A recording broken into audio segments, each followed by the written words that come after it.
good afternoon, good morning, wherever you are in the world. Welcome, welcome. So, for those of you who were here yesterday, we're just going to go straight into it, guys. No fucking around today. Go with XLR and don't regret it. Yeah, that sounds good. Yeah. How much are those? We did this yesterday. So this was our Core 1, which we upgraded to the Core 1 Plus. We fixed the belt tension in this too. So I think this is all good to go. So I'm going to just put it over there with the rest of them. So bear with me while I go do that. I upped the gain with the microphone, so it should be a little bit louder, because I felt like it was just a touch quiet yesterday. You got the full size one, is about 500 American dollars. Yeah. I can't afford that yet. You see, like, all the support I get from streams goes towards upgrading and making a stream better. So, yeah. I got a bit of saving up to do. I could also try and put it on Throne, but I have a few items on Throne already. Alright. I'll stick this over there. Whew, that's heavy. Okay. So. Oh, I'm so happy I can hear music now. Let's go, let's go. I've got more energy today as well because I had my required hours of sleep. Hey, Smoke. Okay, so today we need to grab the two Core 1s. We're going to grab the Core 2 first. The Core 1 plus 2. I numbered them 1 to 3, so I know which is which. We need to fix the belt tension on that, which we know how to do, and check the calibration, make sure it's all good. And then the Core 1 plus 3, we need to do the same again, belt tension, calibration, and fix the upgrade, which I don't think we're able to do because I don't think we have the magnets, but we might be lucky. We'll have a look. I might have to request Prusa to send me those little magnets, the ones that were in the filament sensor. And then, lastly, which I don't think we'll get done today, but we also need to get the prusaXL, the big boy right there, and put the enclosure on that and see if we can attach the advanced filtration to that as well. And then we'll be caught up on our things to do with the printers. All right. Hey, Archie boy. How's everybody doing today, this fine Tuesday? I feel great when I actually have a good amount of sleep. I feel more energetic. I feel alive. I feel ready to go. My legs are fine as well, Fran, if you're still there. Yeah, they're good. They were a little bit sore yesterday, but that was because I did a bit of leg presses on the day before, on Saturday. But they've pretty much recovered. I make sure I have my protein for quick recovery, and I also have the creatine, which also helps with recovery with the muscles. So it speeds up the process so I'm not crippled for too long. Okay. I think I'm going to grab just a normal coom rag so I can get the dust off. So bear with me, guys. I'm just going to grab a quick little towel. I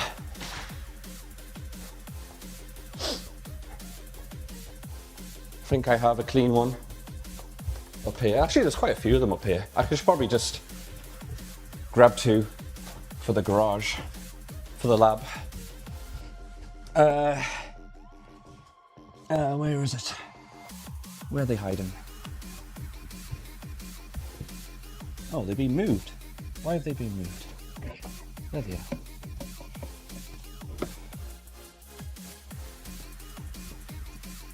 Just grab the tiny ones. There we go. Oh. Okay. I'm coming back. I don't know if you can hear me, because I don't know how far the signal goes, but you might still be able to hear me. Oh. Okay. I'm coming back. I got my coom rags. There we go. All right. Now it's Archie stream. Archie, say hello to you guys. Okay.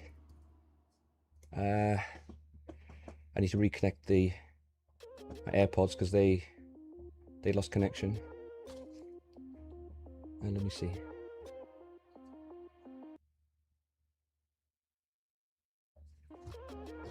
Why aren't they working anymore? Is the music still on, guys? Yes, it is. Let me disconnect and reconnect. There we go. Back from a phone call. Glad legs okay. Sleep is very important for recovery. It is. Sleep is important for everything.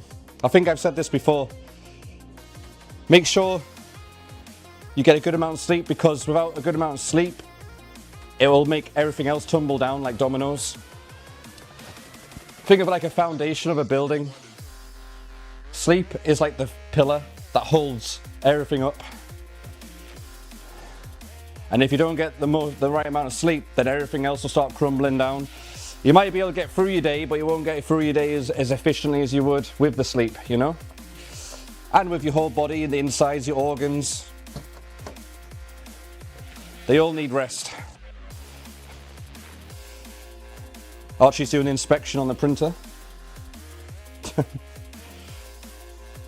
Alright, we're just getting a bit of the dust off. There's a bit of dust in the grills, which is a bit hard to get to, but I'll do a quick little wipe. There we go, that'll do.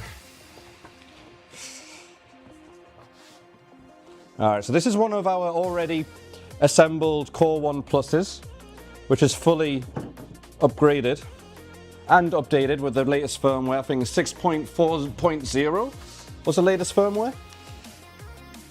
Hey Tyson, currently on 15 stream streak. Thank you for the support. I'm glad you're here. Hey Master the Code, got about 9 hours. 9 hours is about the maximum you should get. Yeah, so they say somewhere between 7 and 9 hours. Apparently, the older you get, the less sleep you need, apparently. But yeah. 7 to 9 hours is what they say. Okay. I'm having a bit of a rest day today from working out, because I pretty much worked out almost every day last week and yesterday. So I think I've only had like one rest day, which was the Saturday. So today's going to be kind of like a little rest day, because apparently rest is good too for recovery. You got to let your muscles recover and build, I guess. You sleep maybe 4 to 5 hours these days. Well, like I say, I also think it's all biological, it's all genetics. You know, some people don't need much sleep, you know, than others. So, you know, we're all unique, you know. So I don't feel like there's always a one size fits all kind of deal, you know. You just got to listen to your own body and do what's right for you, what feels right. Okay, so I need to get the power cable, turn this bad boy on and just check it real quick. I can't remember, what do we need to do on this one again? Oh, the belt tension, yes. So we do need to turn this on to do that.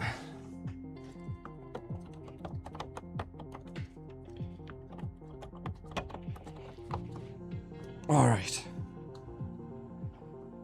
Is that plugged in? It is. Let's turn that on. I'm going to put this fan on a bit more because I'm getting hot in here already. One day we'll install AC in here.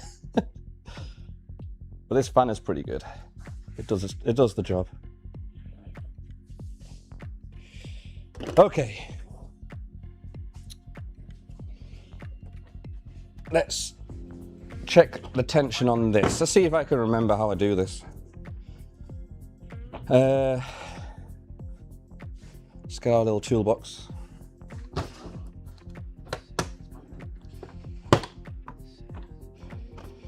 This is snapped off, which is unfortunate.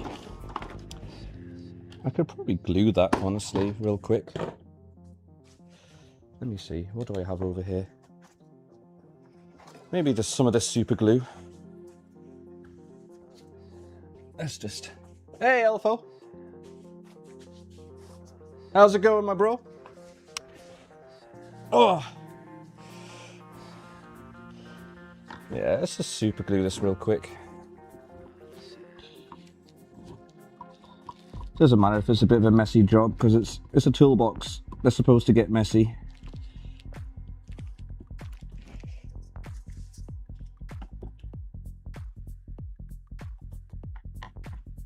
Get a bit on that side.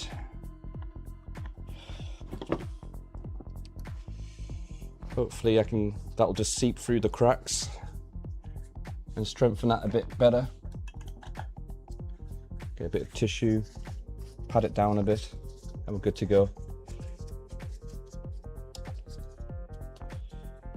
Yo guys in YouTube, who's in YouTube right now? Say something. Let me say hello.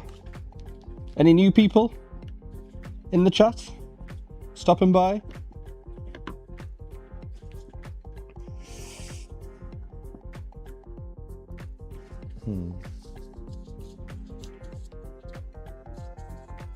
As soon as I said that, someone left. Oh, he must be shy. YouTube's too shy, guys.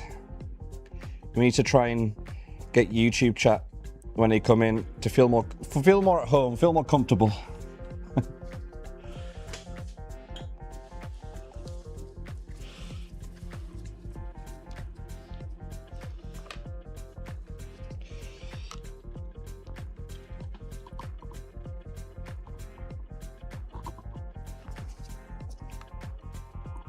I don't think this is going to work, but I'm trying.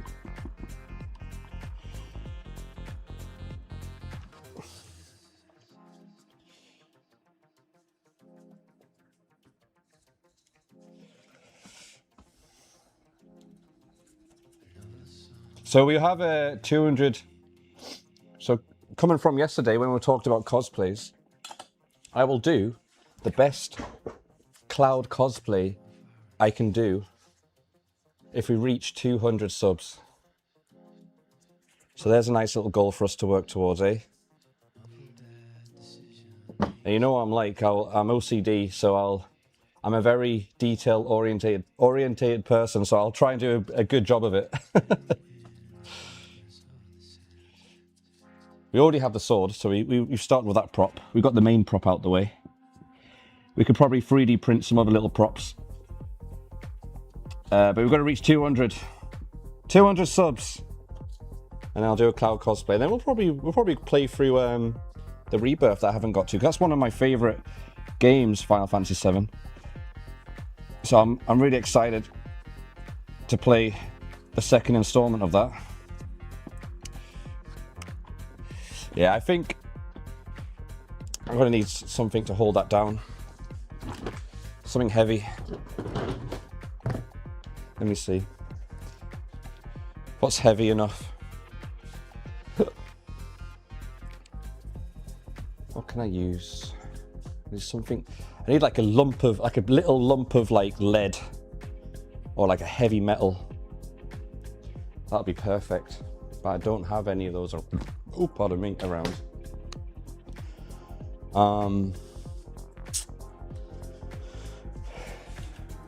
Maybe this. That'll do. Set this to the side somewhere. Out the way.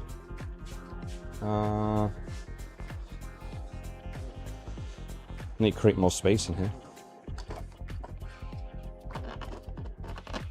Alright, if that doesn't move for at least like what, 10 minutes, 15 minutes? Hopefully that'll work. Okay. Borrow the buster, so you still need to finish Rebirth, yeah. Well, if we reach the goal, you best complete it quick, because you don't want to get any spoilers if you're watching it on this stream.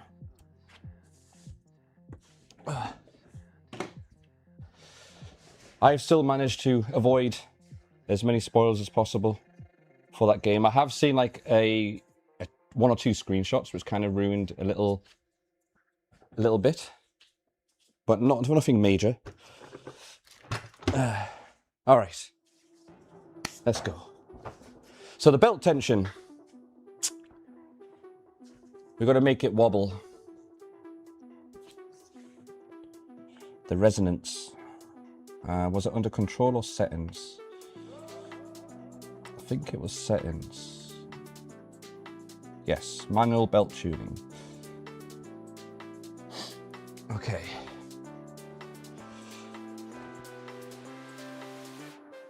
We need an Allen key. I think it's this one.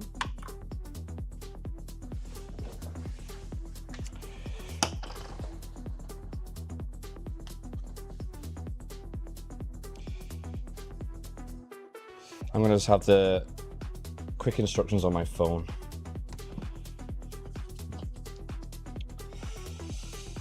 All right, assembly reminder, lubricate. No, I'm not going to lubricate. Not today.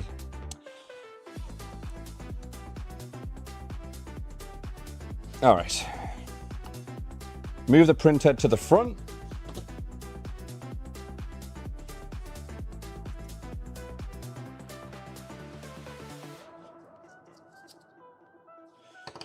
I'm going to change my gloves. I got glue all over them. I don't want to put super glue all up in the extruder, all up in the printer's business. That wouldn't be good.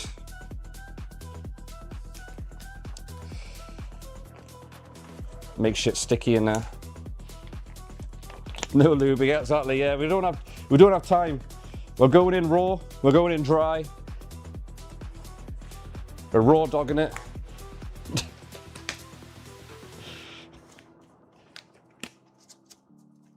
Going balls deep in this.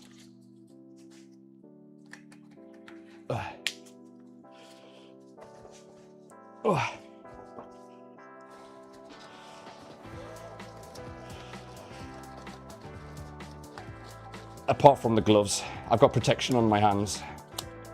Always wear protection on your hands. I would argue, in terms of body parts, the hand is the most important. That could be up for debate, I'm sure. Okay. All right, we're moving the printhead to the front. Check there's no gap. Yep, okay, let's see.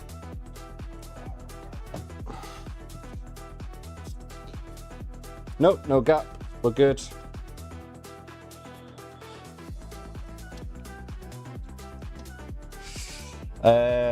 Check there's no gap, gantry and tension on both ends. If there is, follow the guide.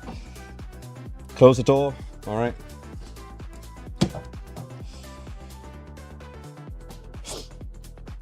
All right, the upper belt will be measured first, then the lower. Use the knob to adjust resonance. Correct frequency appears a slow belt motion. I mean, this new feature is sick. Because before, at least with the prusaXL, I had to use the phone, and they had like a special app where you had to use the microphone and put it close to the belt and like and string it like it would a guitar to get the right frequency.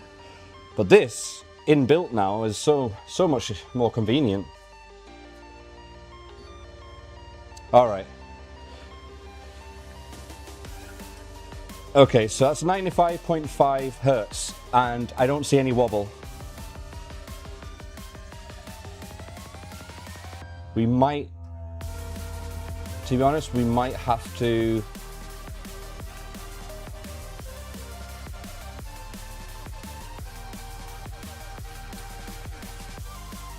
that's the bottom one, that's too high.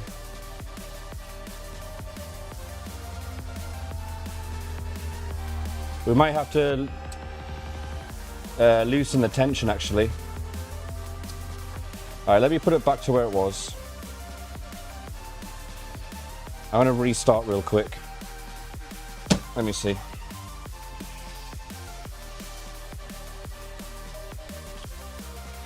So if you want the technical explanation of what we're doing here, we're doing a manual belt tuning. So the printer uses controlled belt excitation combined with stroboscopic feedback to visualize belt resonance. There you go, for you technical sciencey people out there. The wizard begins by prompting the... Oh no, never, forget about that. Speaks nothing to me, yeah. Unless you're a major frequency nerd, you'd understand all that. But we don't need to know all that. Okay.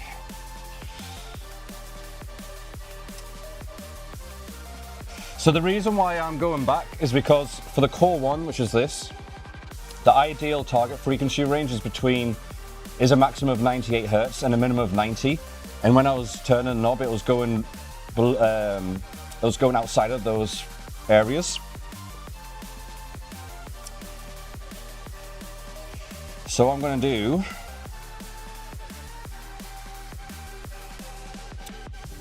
is readjust the alignment like we did the first one, because that seemed to have like worked for us. Because it could mean that, because usually if there's play on the gantry on both sides, like there's a bit of a spring action on the side, then obviously you can visually see it needs adjusting. But this is pretty much close by, but it might be too close, you know? So I kind of want to bring it back and put it back again. So that's what we'll do.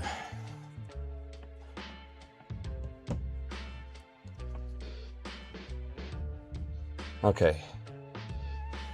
So motors are disabled, so that's good. Actually guys, if I add, you'll be able to see inside a bit better with using the internal camera. So I'll just add that in real quick. I just need to get I just need to get the URL basically, which will just take me like less than a minute.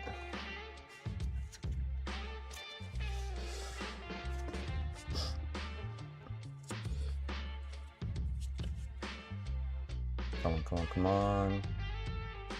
All right, and then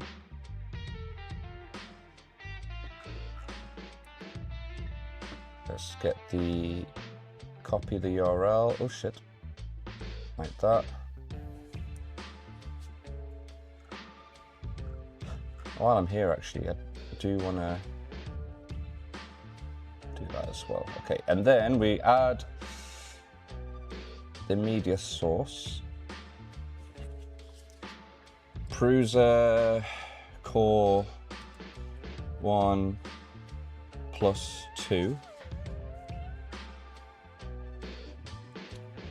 It's not a local file. Paste the URL in there. Press OK, and it'll probably take like 10 seconds, and then we'll, hello all red, and then you should see it pop up on screen. There we go. And now you got an internal look. You can see from the inside what's going on. Where am I going to stick this? Maybe up here?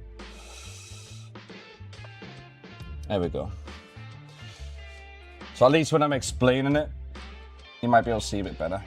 Okay, where was I?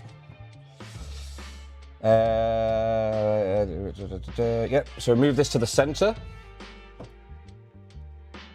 That's in the center, that's an extruder. Press the gantry corner against the front and make sure there is no play. So that's these corners. You might not be able to see on this side, but it's where this gantry meets the corner on each side, because it pulls in and out. So we want to make sure this part here, there's no gap in between there and the corner of the machine. And if there's play, then that's not good. But in this case, there is no play on both sides, but I'm going to just redo it.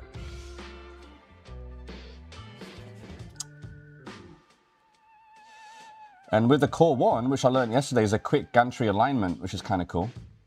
So you can force it in the opposite direction manually. So fully loosen both tensioner bolts. This will allow free gantry movement. So that's these.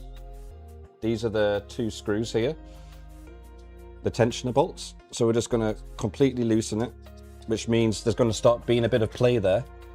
Now there's play. Same with this side. So there's going to be a bit of play now.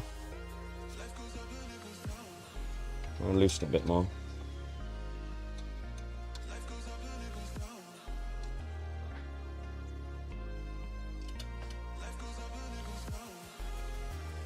Okay. Hey, thanks for the follow, Scratch Plate 3D. Welcome. Welcome, welcome. Okay. Alright, well now we're going to grip the gantry firmly on both ends and apply a gentle counter force in the opposite direction of the tilt until it straightens.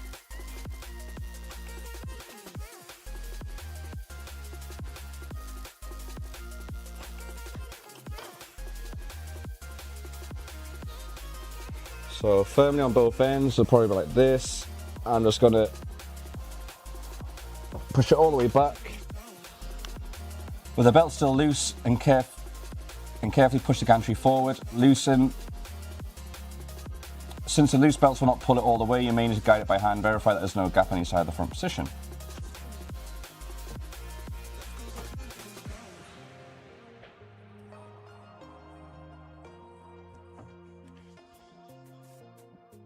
Okay. All right, now there's definitely play there. So now we're going to tighten them both.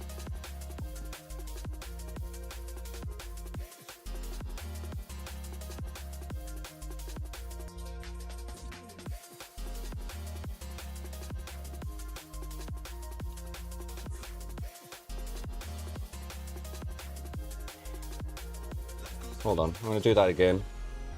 Felt like it didn't do it properly there.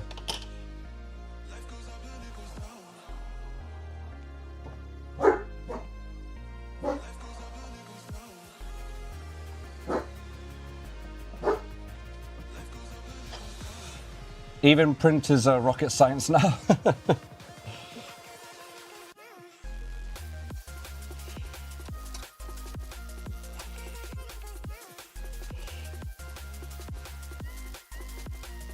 It's definitely some clever equipment though, for sure.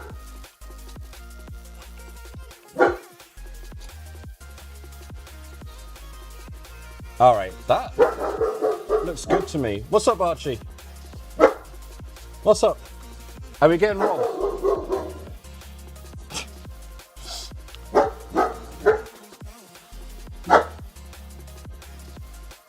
Right, slightly loosen both the tensioner bolts. Loosen the bolt in the corner with play less than the other. All right, let's with that, we're going to loosen it just a little bit slightly. Let's make sure we get this even. Half turns. It's okay if it's a little bit loose, apparently. It's because Miko's just arrived back home, so he doesn't know who it is. Hey, thanks, Fran, for gifting to Splitfire. Thank you so much. Okay.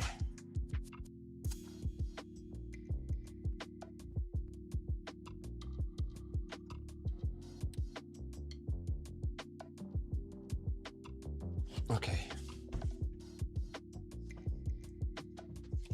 So I'm going to just tighten that one more time like this.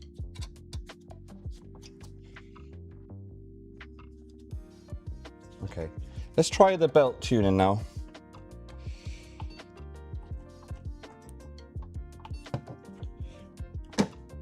Let's see if that made a little difference.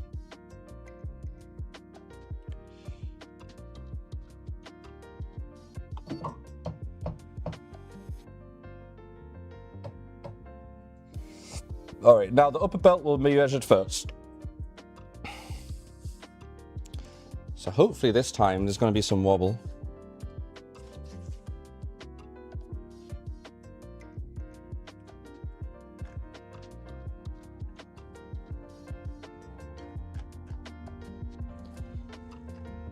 I'm not seeing it.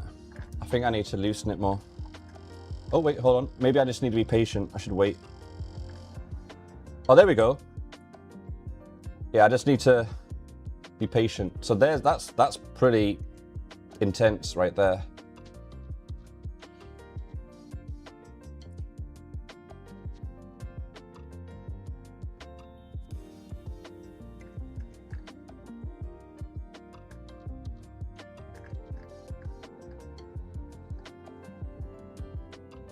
Let's see. Let's bring it all the way down again.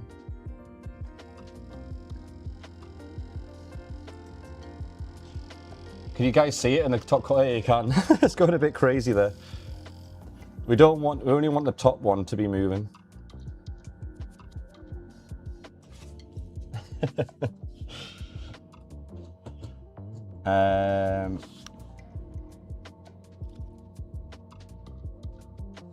That's 92. Do I want it to be that intense? It might be okay. All right, it stopped immediately after.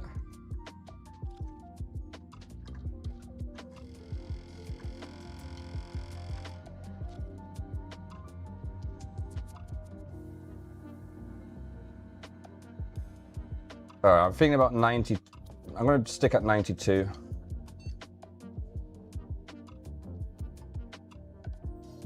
All right, now we're doing the lower one.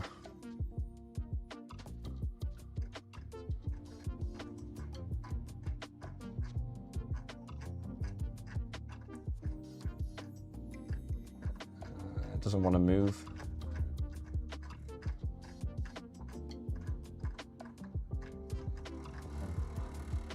Something doesn't seem right.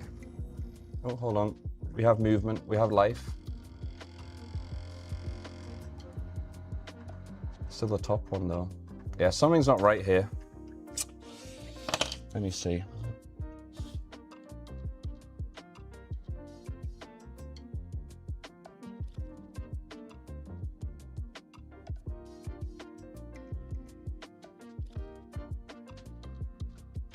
Okay. We might have to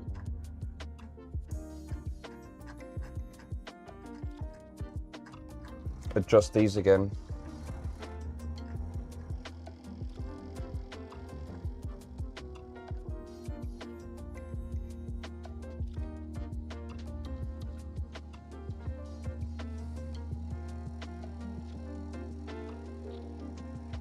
$79, that's 80 hertz.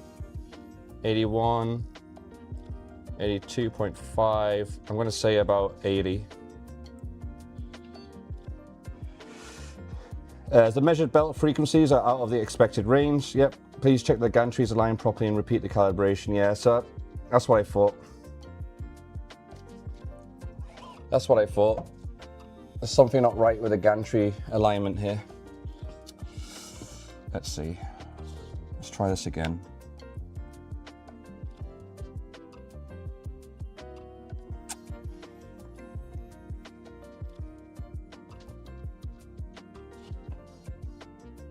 All right, let's reset.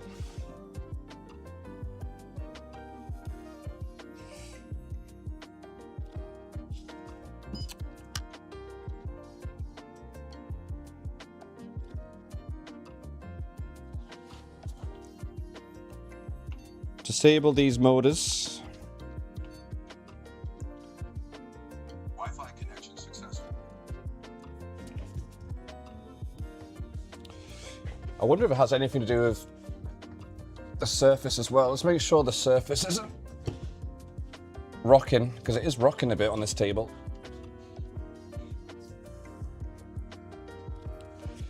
Okay, this might be a little bit better.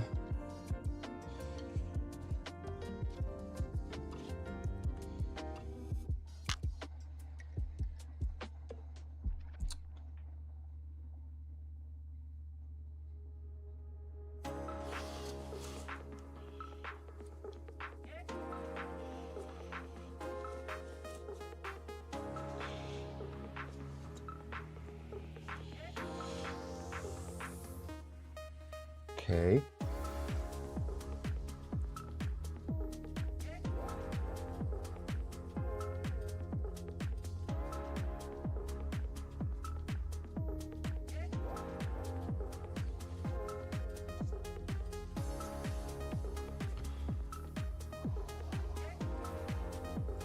See, there was no play since the first one. That acts a bit differently.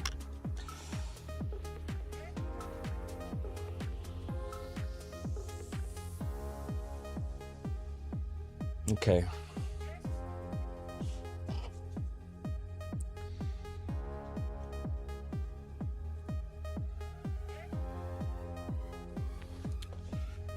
Let's try that. I'm going to tighten these fully. Tighten both tensioner bolts gradually, okay. Keep alternating, sorry. How often do you calibrate? Not often, honestly. I already noticed, I think because they were not in use for a little while, I think the belts just got loose a bit, you know?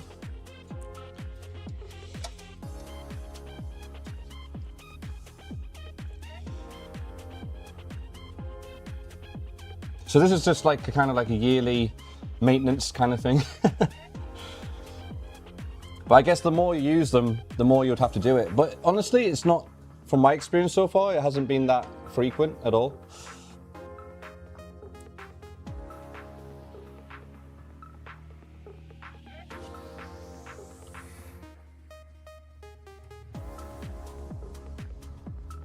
Okay, that's a bit better.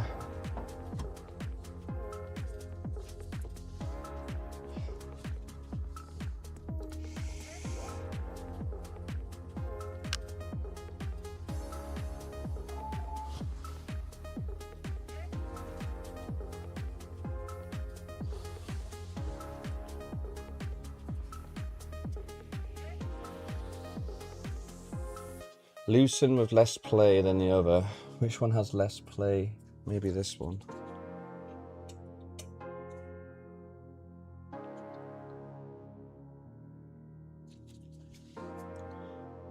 Okay.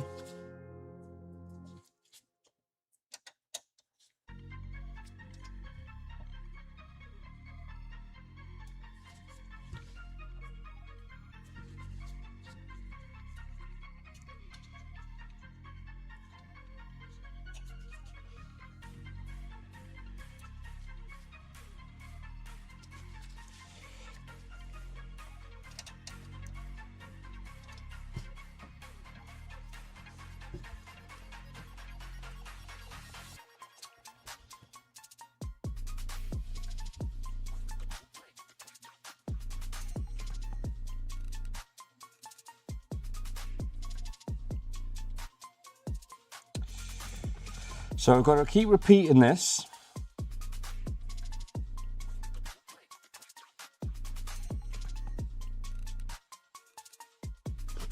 Until we get it perfect, apparently.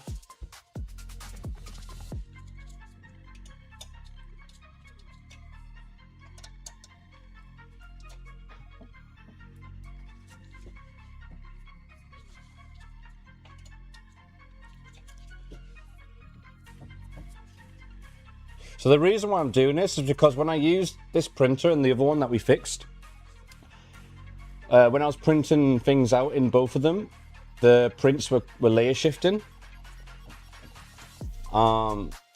which is bad.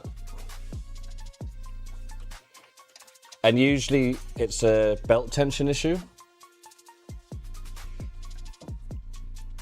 At least that's what I learned from the prusaXL. Okay, hold on a second. That might be it, hopefully. But again, for some reason the belt wizard isn't working properly. But hopefully now it will.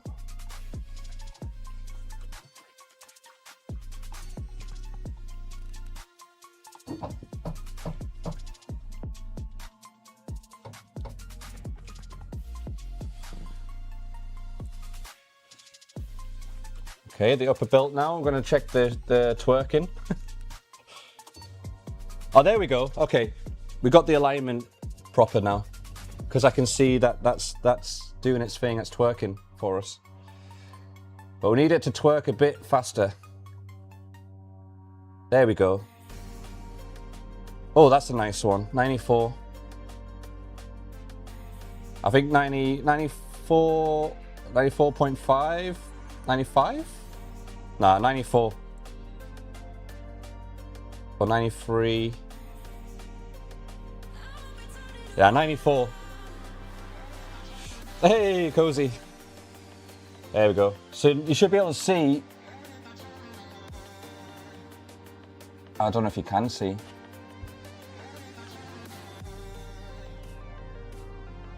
Let me see. The video, yeah, the camera froze. Hold on. There you go. So now you can see the top one is moving how it should. In the right frequency range. That's what we want to see.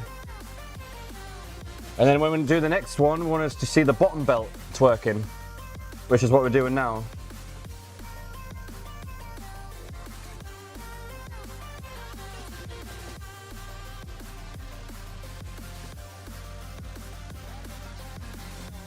There we go. And that's the bottom one. And that's literally right on the edge of the minimum recommended. The ideal target frequency is lowest. The minimum is 90, and that's on 90, so that's lucky. No need to turn the tensioner screws. Awesome. So it's a little bit finicky with these screws and the alignment, but you know, you just got to be patient with it and you'll get there. All right, so now we just want to do a quick calibration check, and this should be good to go. I feel like I should open up like a Prusa printer repair shop. Treat it like a lady, exactly. Calibration, right? Let's start with the fans. Can we 3D print Tifa for a test? If you got a free model, sure.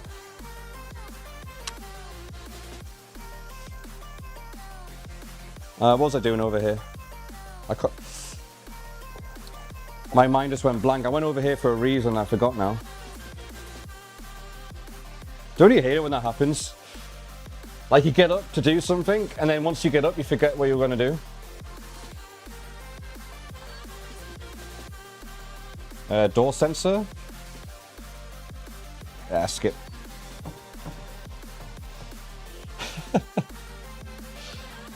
But yeah, if you've got like a little Tifa model we can print for free, obviously, then just send it over to me in a Twitch whisper. No, not Twitch, a Discord. Do it in Discord. For the link. Welcome to the club.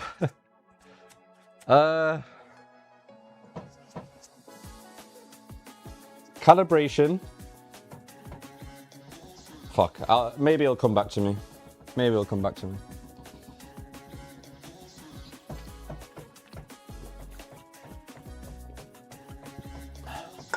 We do need to test print the first one we did yesterday, so we can have them both run in the background. Usually what I do, I don't have it on me, but there's like a calibration tool, it's called a tower, and it prints this long square tower, which is what you use to check for layer shifting and shit, because you got to check the elevation. So I'll probably use that. Yeah, we can go life size. Because that's the ideal thing to use, because it's tall and it doesn't use too much material, so we can actually see if it's working. There's a DeviantArt T for 18 plus mode, but I don't want to see what's 18 plus about it. It probably has boobs out, I imagine. The boobers are probably exposed. That'd be my guess. Alright, touch to the tip. Oh yeah, I remember now, I was going to get the filament.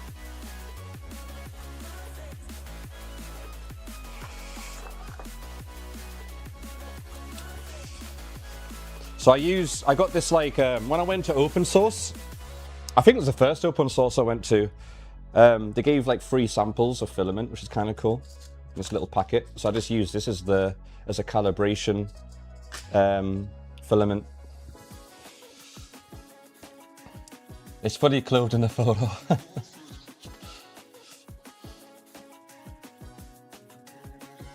So printing things like that is okay for personal use, isn't it? I don't mean like personal use in that way, but I mean it's not copyright or anything. It's only if you sell it to other people, like you try to profit off it, then it's illegal, right? Have I got that right? For intellectual property stuff.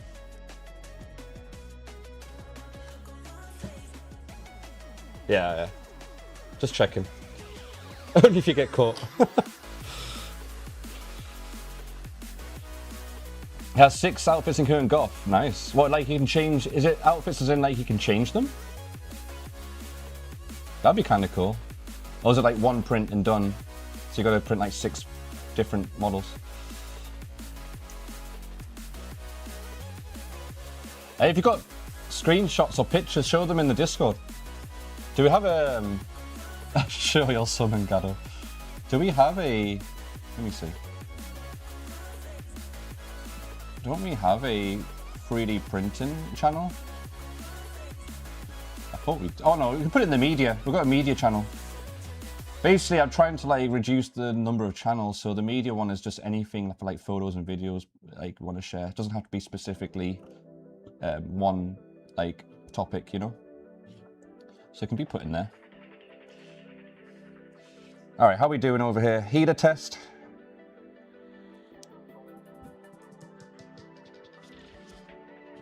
I guess while I'm waiting for that, let me download Prusa Slicer on this laptop because I don't have it downloaded on this laptop. I did have it on another laptop I had, but that laptop hard drive decided to die. And so the laptop wouldn't boot up Windows anymore because the hard drive died, unfortunately, or the SSD. So that was unlucky, but thankfully there was a spare laptop.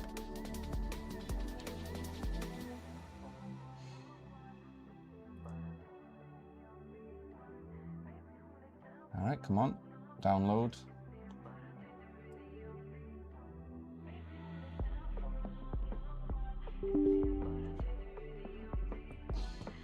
So there's many different slicer programs you use. I obviously use Prusa Slicer because it's, you know, one-to-one with all the machines, so it works nicely. Obviously Bamboo have their own, if you have a Bamboo printer. I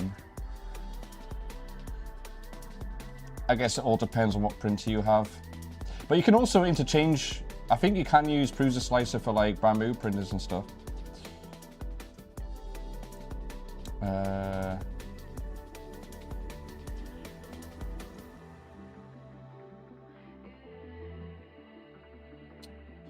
So you just need it reloaded, or I think the drive died. I had Smokescreen guide me through to have a look. And it seems like, because I tried to just factory reset the laptop, you know, just fully reset it, and it wouldn't even do that. Even from like a bootable, I downloaded Windows installer on a USB, and it wouldn't even boot from the USB because the hard drive was just dead. It wouldn't recognize I had space. So yeah, that was annoying. So I think all I need to do is just replace the storage, basically. But so that's not too bad, because it is a good laptop. So it is salvageable. We can probably do that on stream at some point, because I've never done that before, so it'll be the first time I've done that. Gearbox alignment, we can skip that. All right, and we'll just calibrate the sensor, filament sensor, real quick.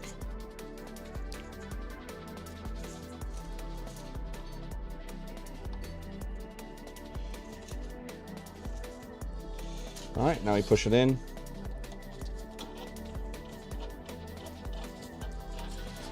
The great thing about these Prusa printers is that they're very like customizable. I'm not sure about others, but they made it really easy for people just to like create their own upgrades and things like that. I've seen some where people have their own like dry box on the side and stuff, which is kind of cool.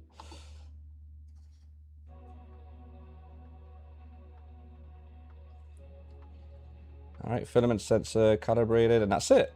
Fully calibrated, passed the calibration tests. And well, I hope we fixed the belt tension. I guess we'll find out when we do the test prints, which I'll get started very soon. I think that's it, yeah, turn this off.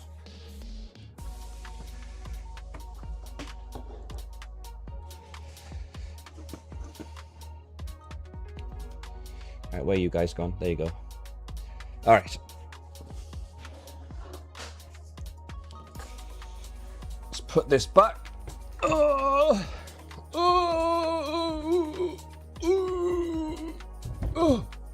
There we go. All right.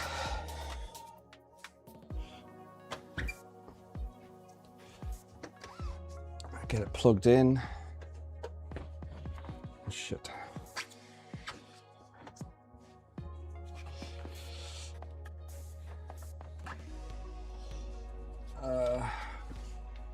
If I can reach.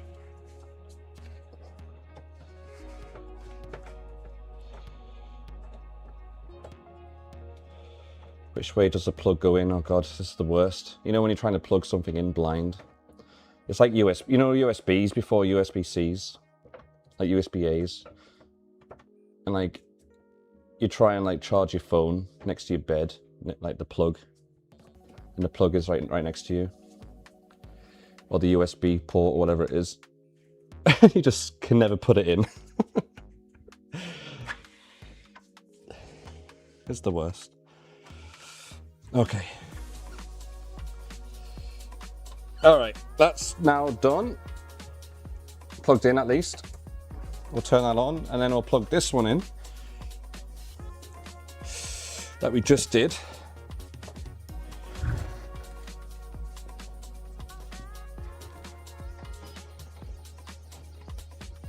Right, where's the plug on this one?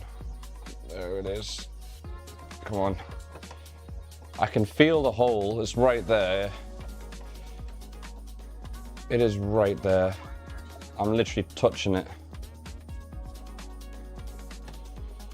There it is. Oh, I got it in. There we go. Ugh.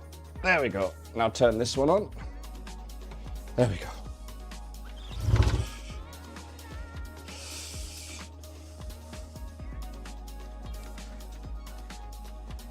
Okay.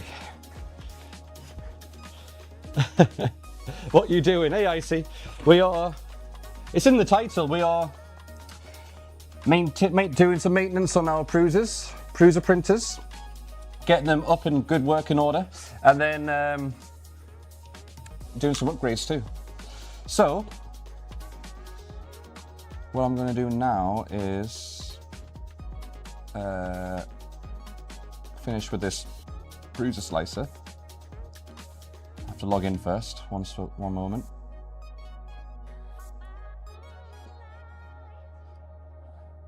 Just make sure I do this off stream so I don't reveal my password. All right, authorization code. I guess that would save me anyway, because you guys wouldn't have the authorization code to troll me.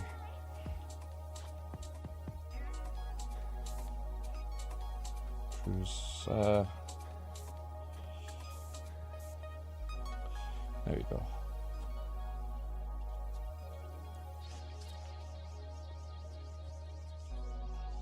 All right, next.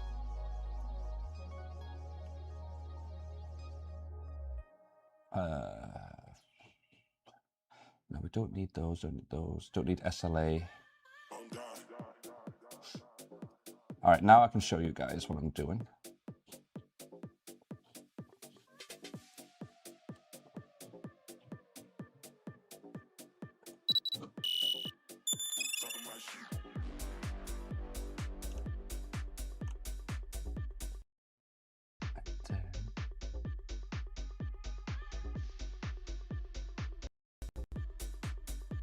What happened there? Something happened. 1 second.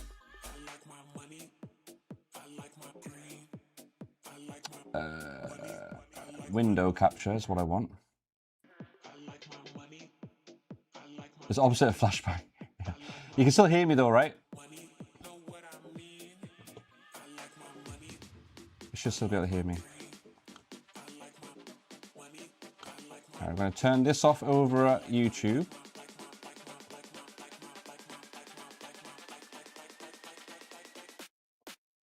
And then we're going to turn this on. You guys will see something very shortly. Sorry to keep you waiting. There you go.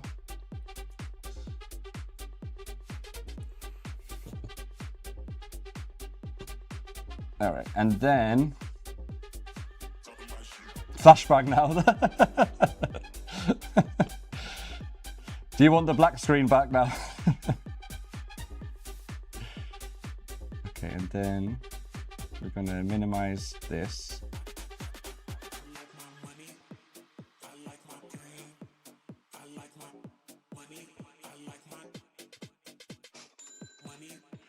I didn't have my browser scene fully set up over at the short side, but now it's all done. There we go. All right, so I was going to go through this configuration wizard, which you won't be able to see, but you will be able to see now.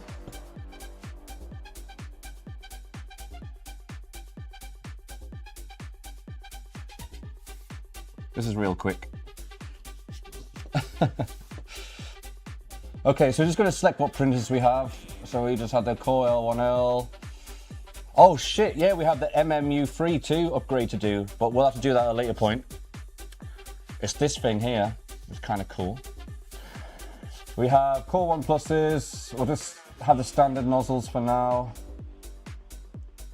Oh, look at this one, a Prusa Signature Oak. That's a new one. I bet this is like a limited edition, like that's worth probably like 5 grand or 10k. All right, we need to find our XL.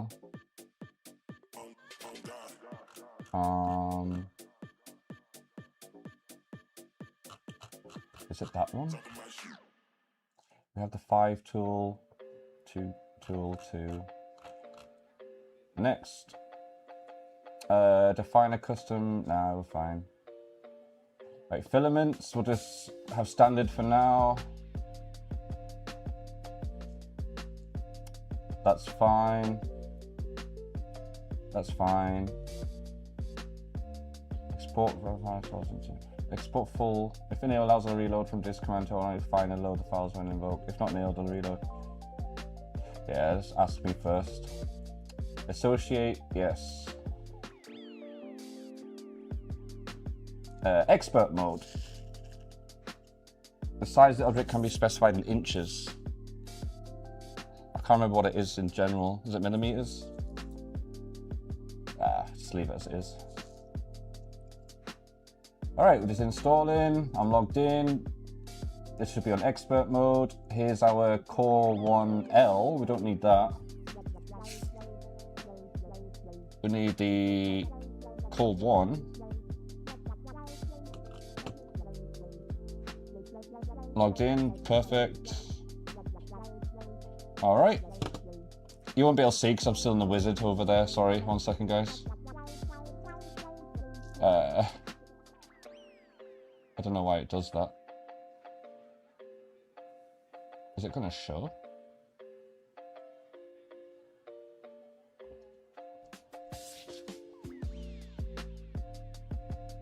Why is nothing showing? Is it just a white screen for you guys? You should be able to see the plate.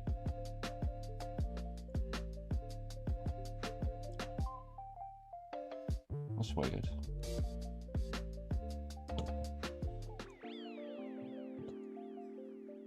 Is use not seeing the user imagination? Oh, why is it not showing you the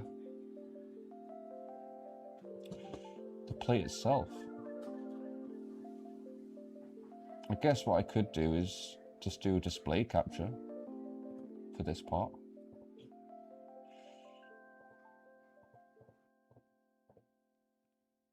Let's check this out.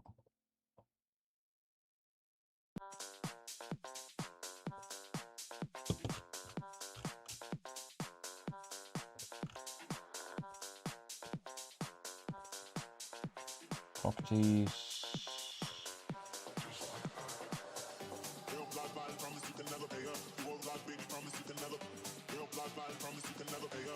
All right, let me know if you can see this. Can you see the plate now?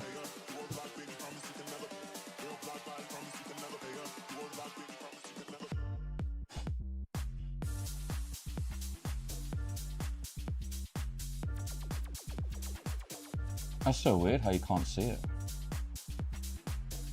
Oh, wait, hold on. Oh! Trippy. All right, can you see it now?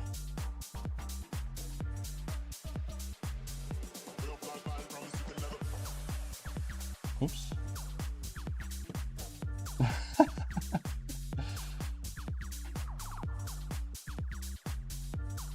Yeah, you should be able to see it now. I just need to, what I need to do is make this smaller. Because the resolution is too messed up. Hey, we're having fun here, guys.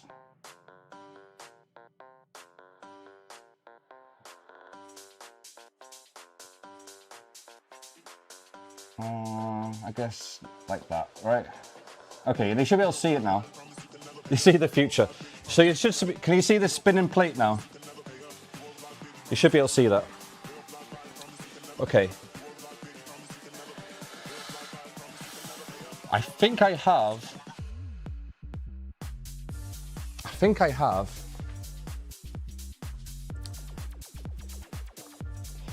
I already have the model on the USB stick.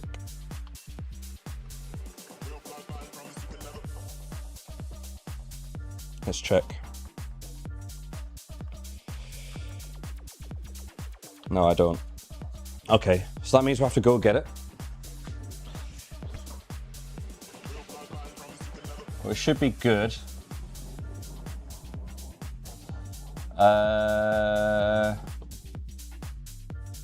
We need Prusa. No, not Prusa. Printables.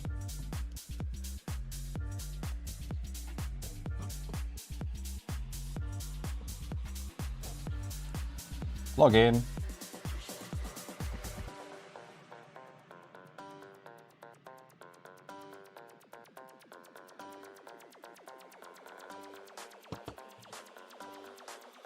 It's taking its time. I'm going to quickly fix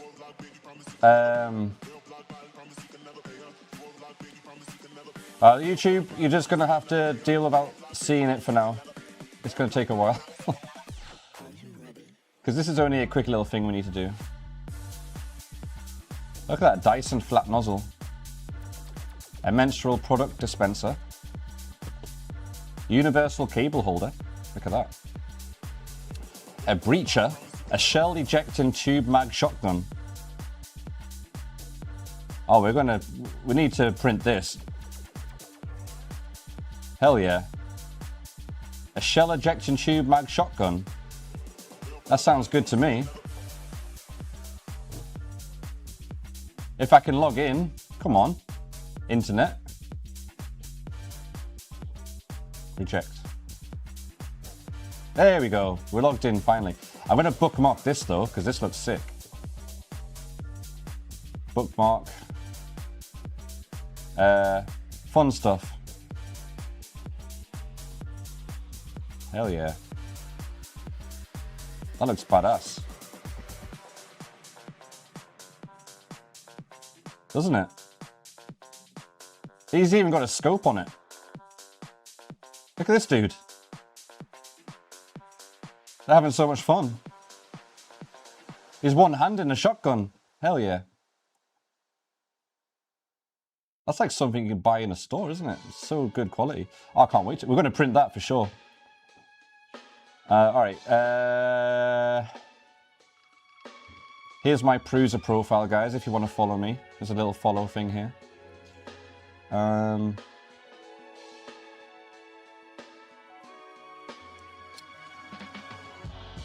I do have the tower somewhere. Oh, there's a little crossbow here as well. It'll look fun. And go medieval. The tower should be saved in here, no?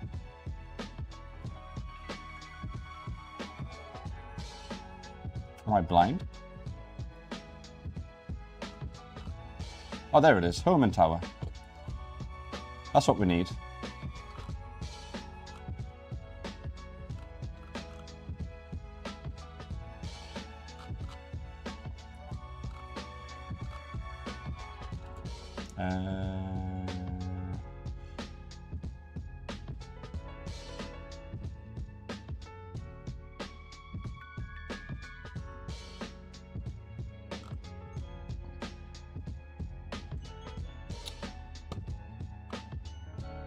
It's for the XL though. Hold on a sec. Does that not work for the Core 1? Core 1, homing.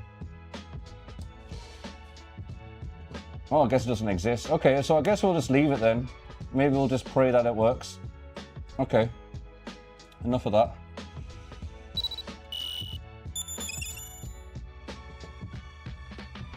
He's American now. Okay. What's next? So there's our two printers on the side. It's not printing anything out right now. What Nerf bullets does it shoot? I don't know. I'll have to check it out. But first we have to make sure we can print things out to begin with, right? Okay, so we've done that.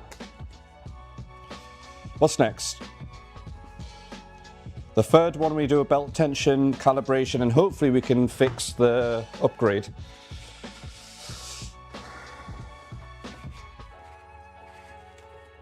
So we do the same thing we just did on the second one, on this one. I believe the belt tension on this one is fine, honestly, but it doesn't hurt to check. Let's give it a bit of a wipe.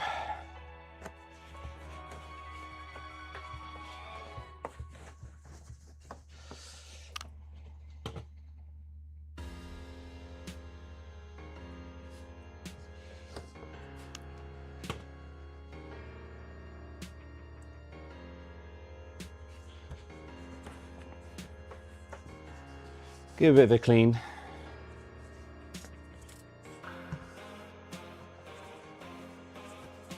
May as well while we're here.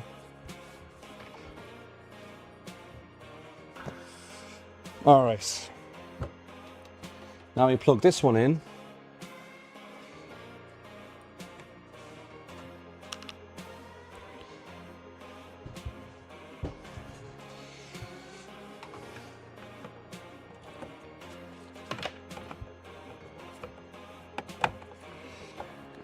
There we go.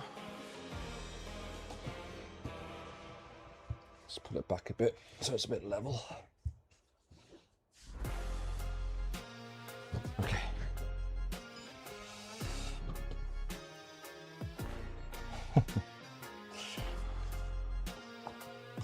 I'm going to quickly just check.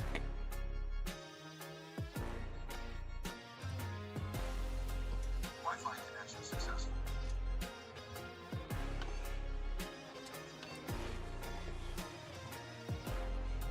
The gearbox. I mean, that feels pretty sturdy, honestly, in comparison. So I think this one is okay.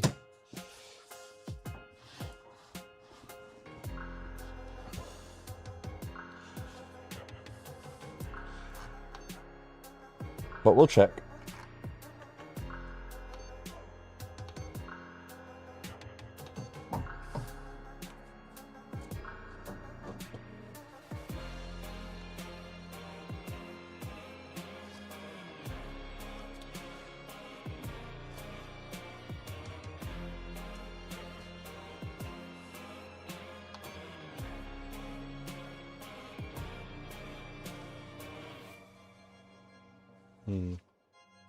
Well, this one isn't wobbling.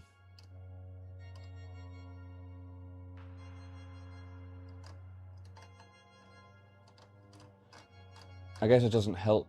It doesn't hurt, sorry, to adjust the tension. So that's what we'll do.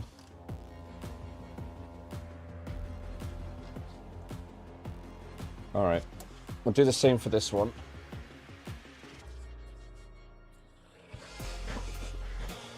Ugh.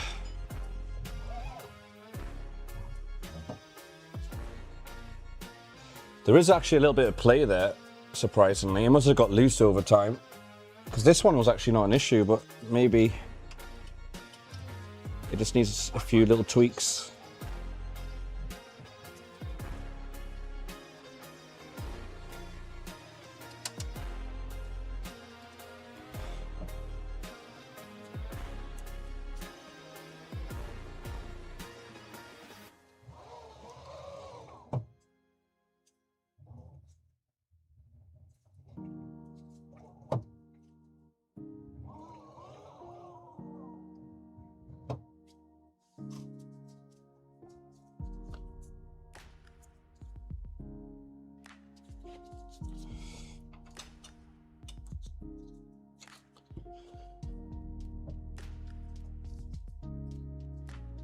Okay.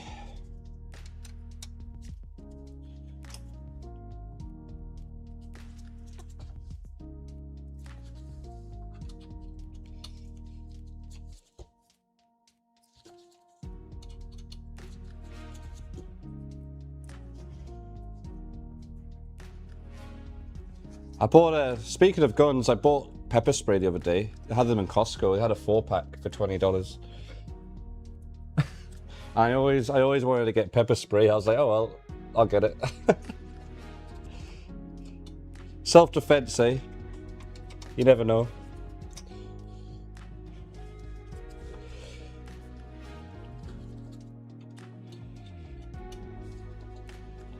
Good for the breath. All right, let's see.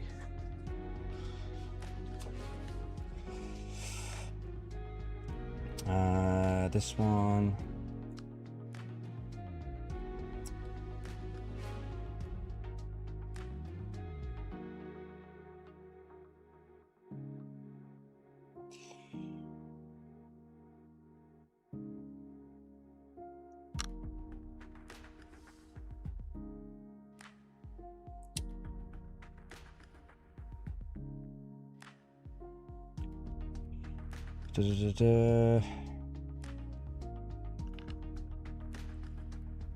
By hand, yes.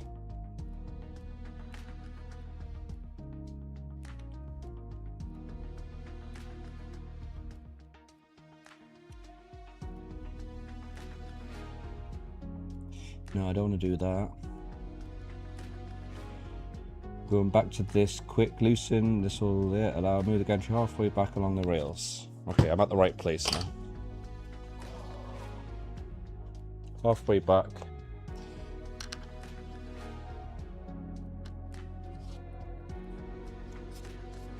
Opposite direction of the tilt. What's the tilt?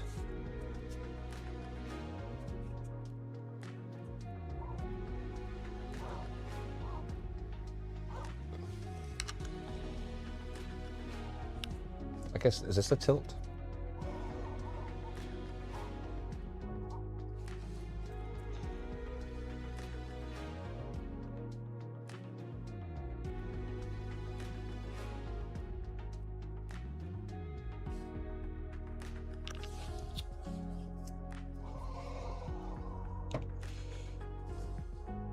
I think we're good. It is straight.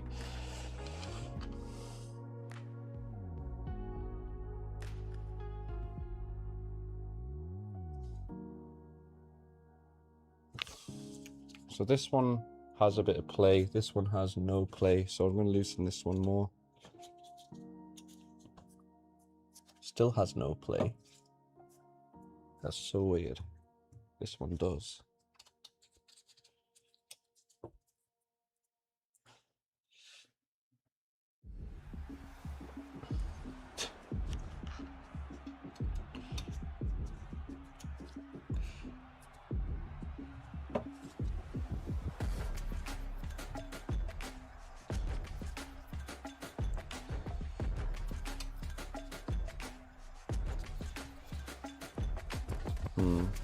Okay.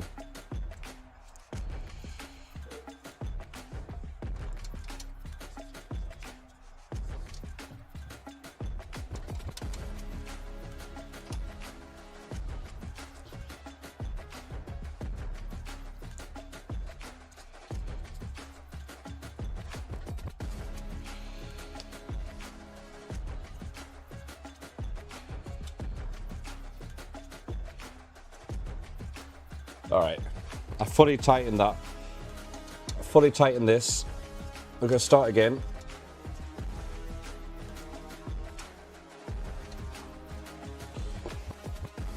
That has way more play now.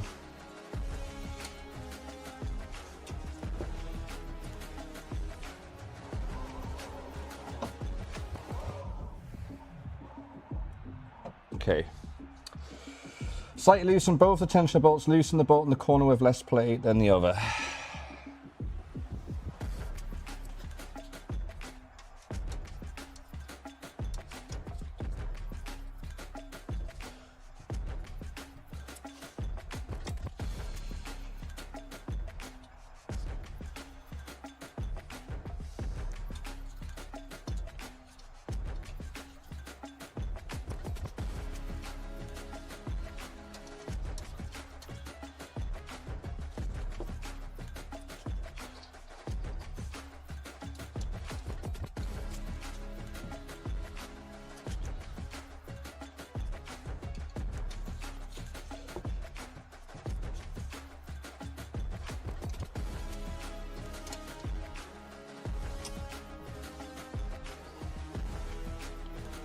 Okay.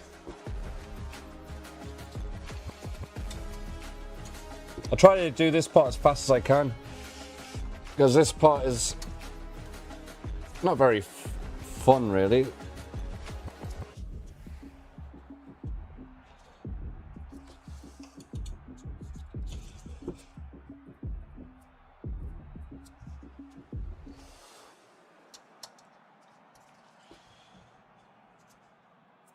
All right, I think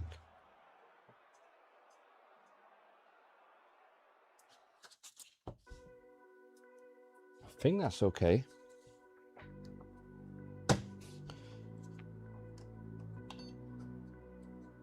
Let's try the belt tension.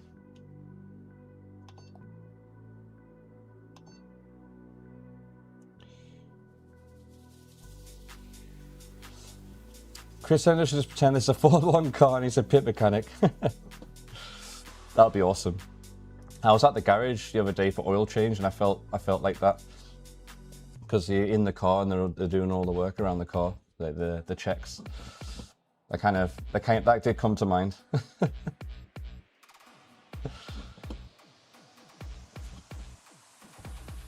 Alright, I need to add the camera for this printer too, because this one's missing from our selection in OBS.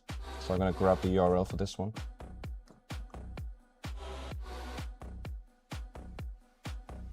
So you guys can see the belt twerking inside, because we all know that's what you're here for.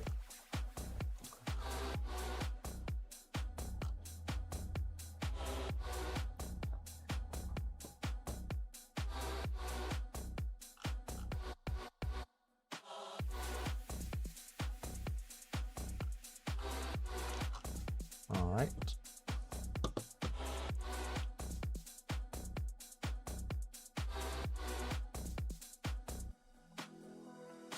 This one is Prusa Core 1 plus 3.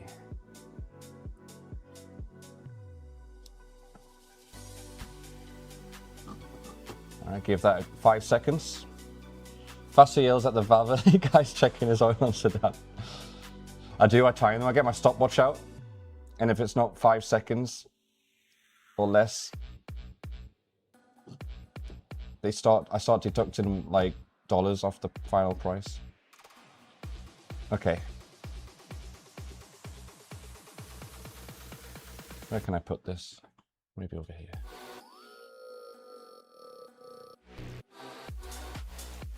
All right, want to see that belt wobble, guys?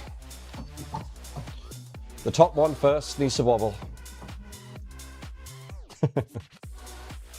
Yeah, remember that? Domino's 30 minutes delivery, it was free. What happened to that? Okay. Praise.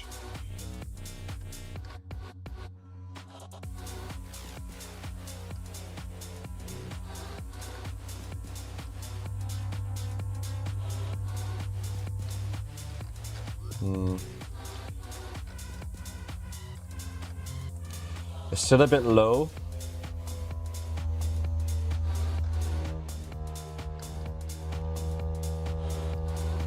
That's at 80.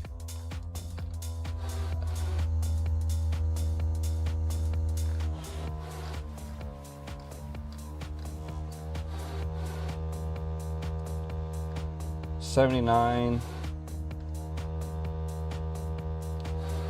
80. Yeah, about 80, which is not ideal. I'm gonna say 79. And this one is at... This one is low too. It's like 77. Yeah, so we need to adjust it more. It looks like the tension isn't high enough or low enough.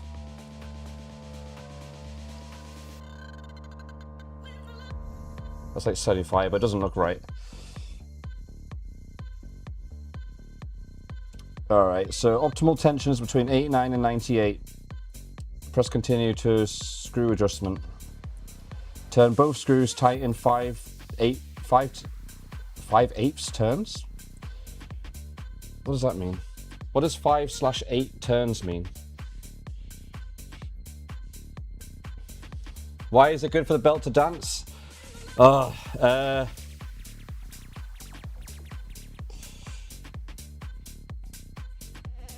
I'm gonna do this. It's the tension to stop the prints coming out. To stop the prints layer shifting and coming out wrong.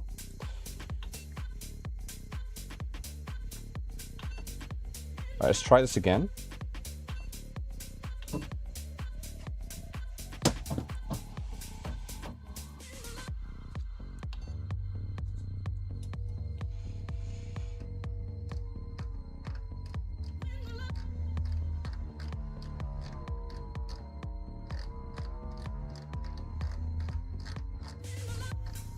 Nah. All right, let's do this again.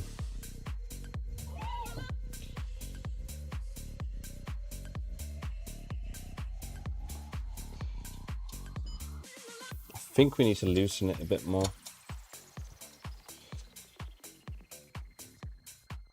Let's try that.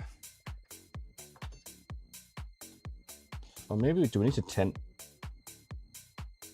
connection successful.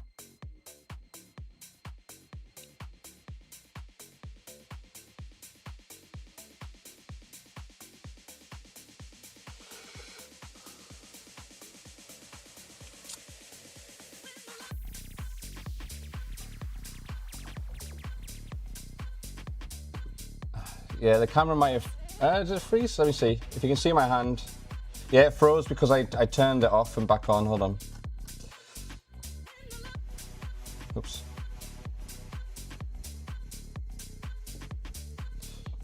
Let's refresh that.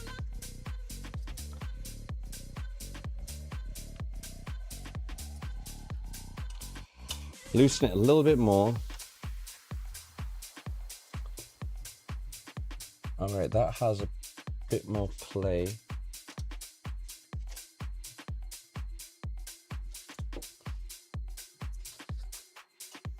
We're getting somewhere.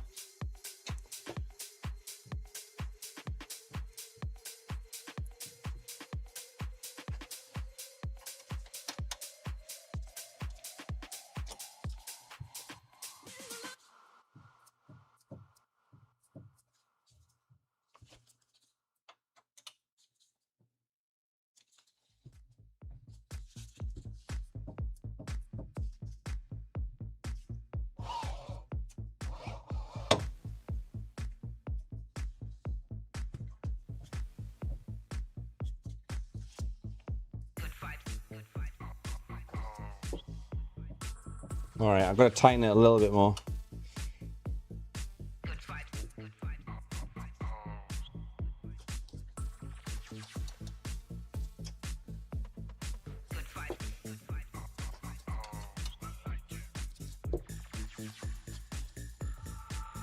All right, that should be good.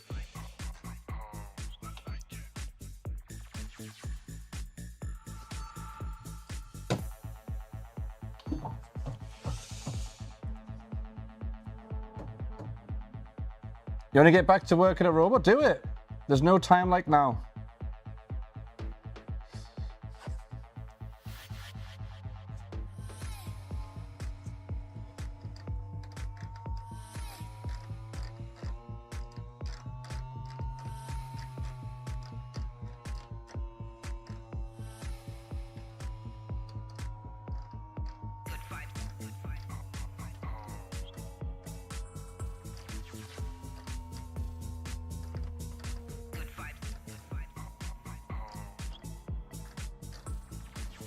Yeah, that's right down at like 60. This is not good. Hold on.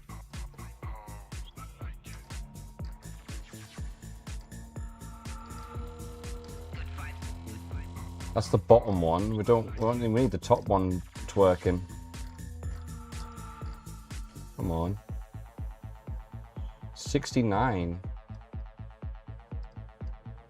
All right, I think we have to increase the tension.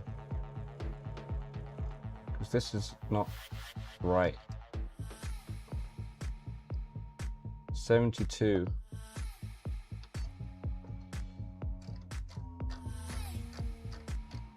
And this is also 72.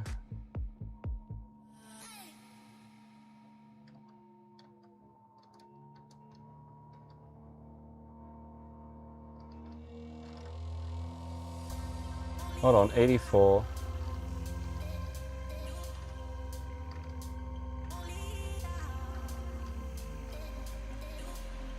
$74.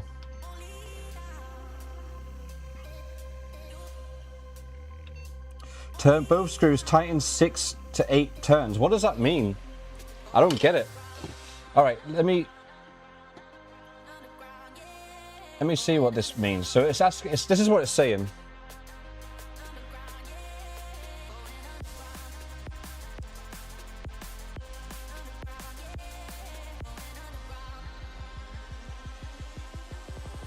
I don't know what that means.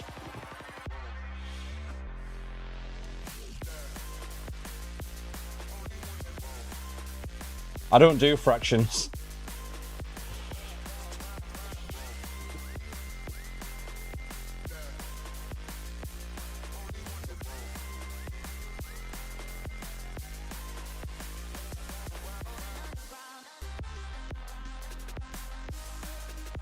So maybe it's about 6/8 of a full rotation. So 6/8 would be 3/4, right? Right? So 3/4 of a turn. Yeah, exactly, all right. That's what I thought. 6. Shut up, Claudius. Not 6 or 7. Trust you to be in with that meme. So maybe like a 3/4 turn of a full rotation, right? All right, let's try that. So that means it would be 1, 2, 3.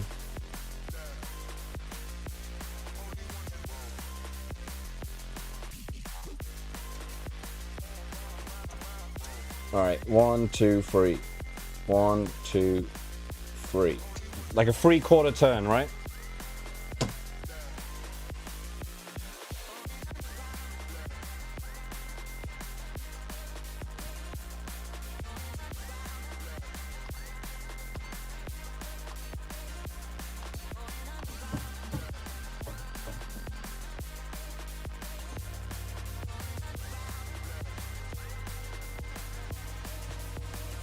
They won't do it in fractions. Full rotations of the screwdriver. But why do they have 8?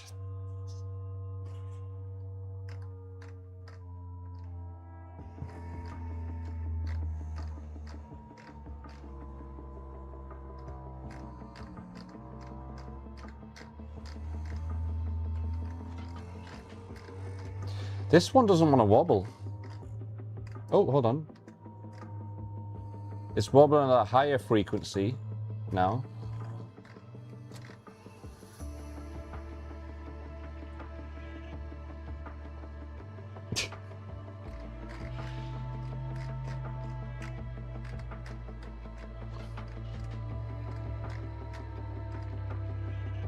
Okay, hold on.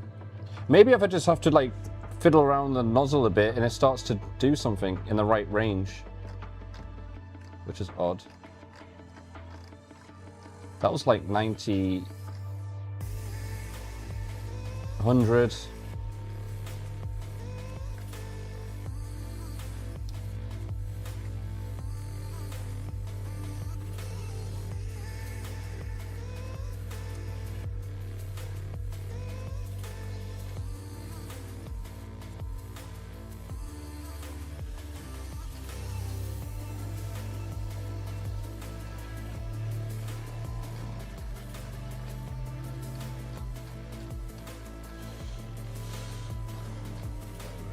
The first one we did went fine. Why does this one not want to work?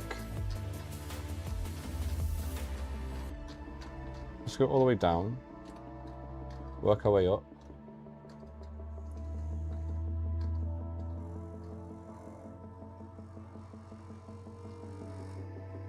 should probably go a bit slower, shouldn't I?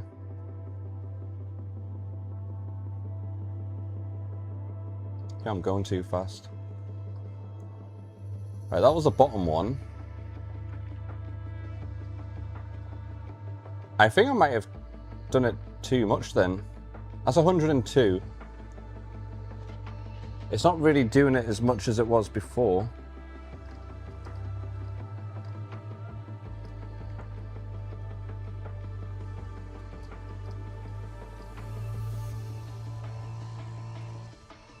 Yeah, that one's really doing it there.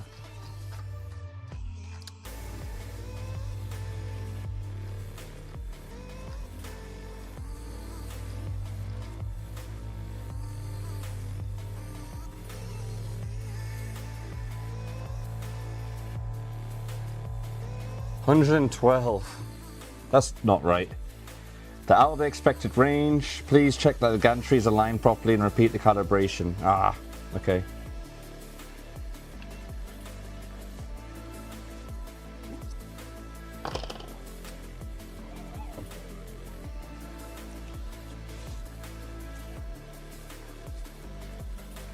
There is no play though.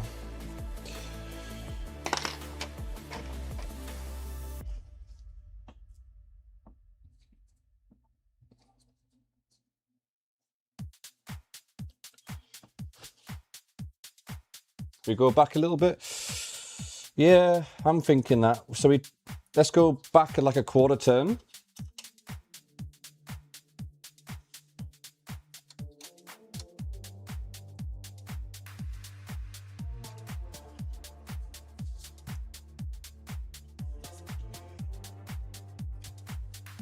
We could try that.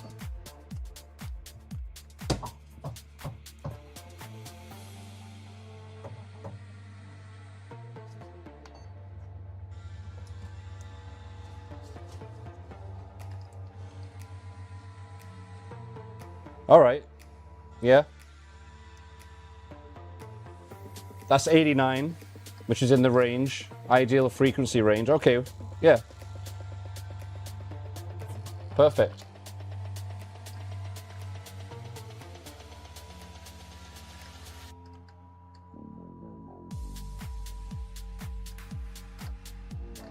I don't need both of them shaking though.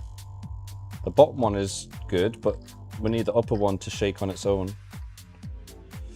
And that's still quite low, that's 87.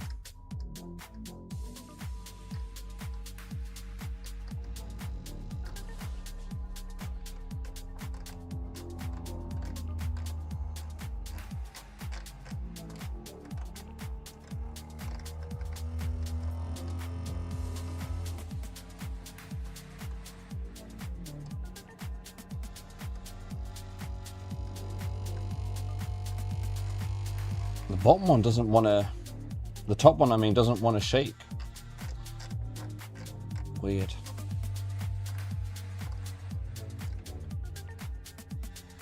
Oh. I need the top one to shake and the bottom one to stay still. Okay.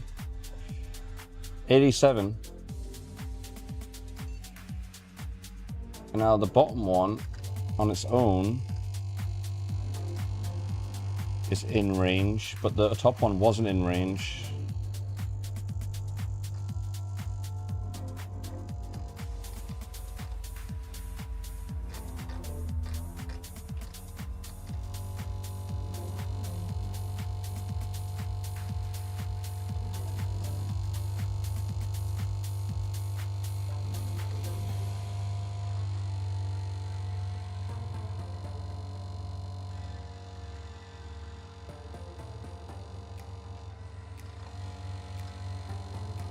It's pretty good and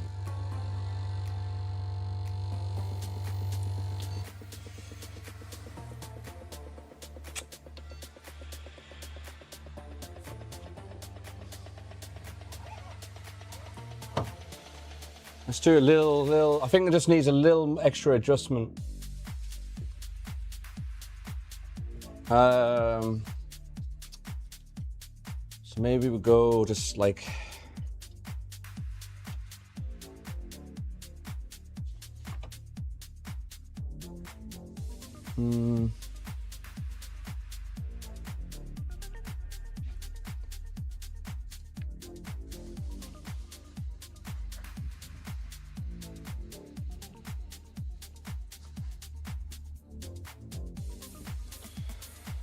Let me see. Okay.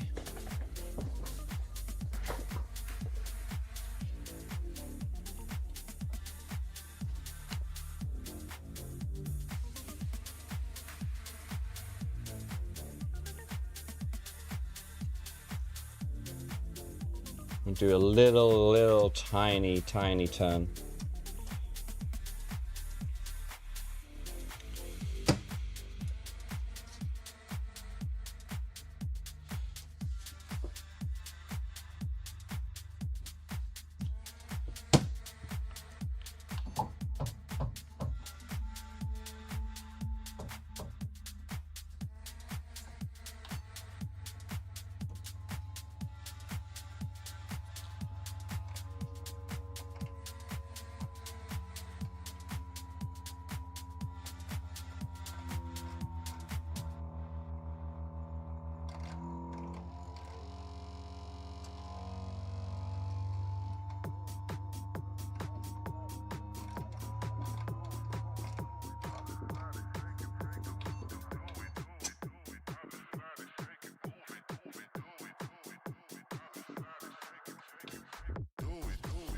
I think I'm going to tighten it a bit more.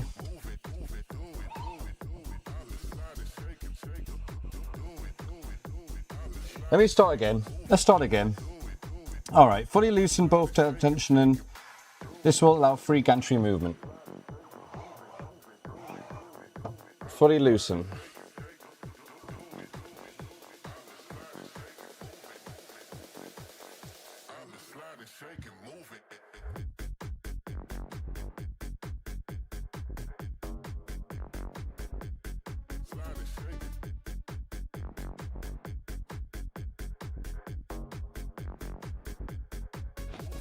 I'm trying to figure out what it means by the tilt. It would be great if they showed pictures.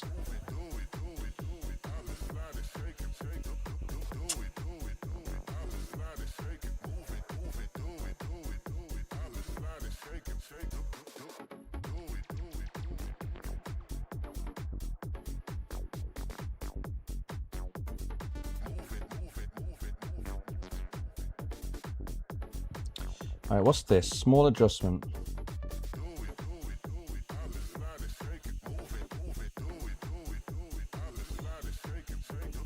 Extensive adjustment. Oh, but that means we have to pull apart the extruder. I don't want to do that.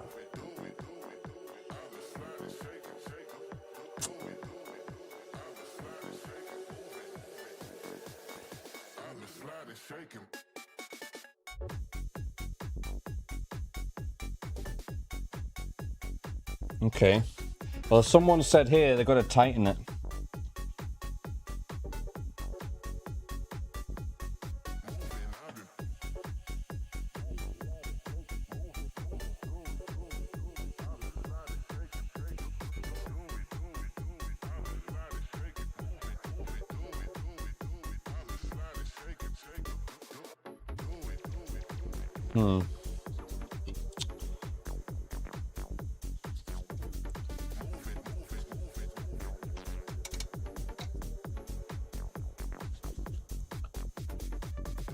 Weird.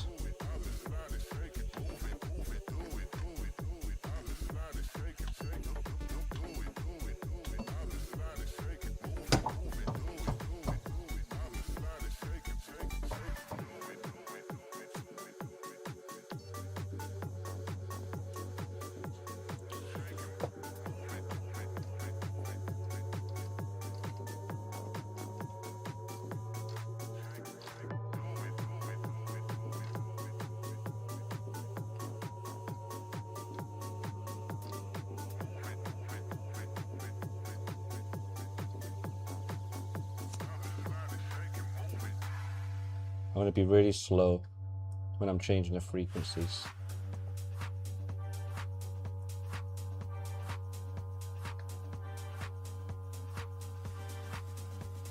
give it time to like do its thing. Alright, well that's great for the bottom one, but we're not doing the bottom one. Oh, hold on.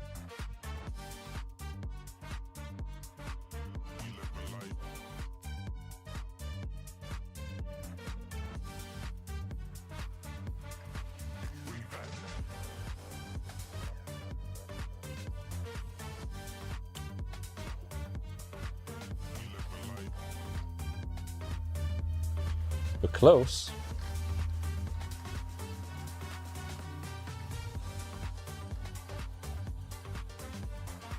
That's 89.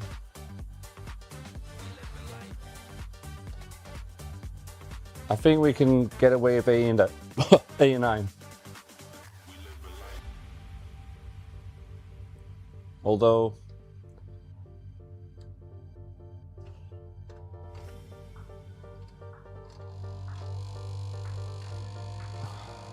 I wish I understood this more, so I knew what was actually going on in there. Let's try 89. Alright, now the lower one.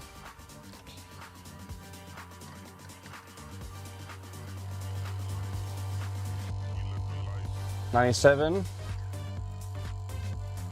$96, $95.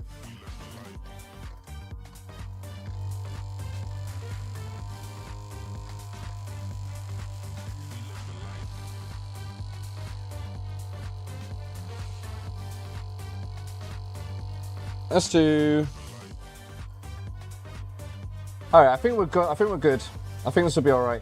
I think we got it pretty much there. Luckily.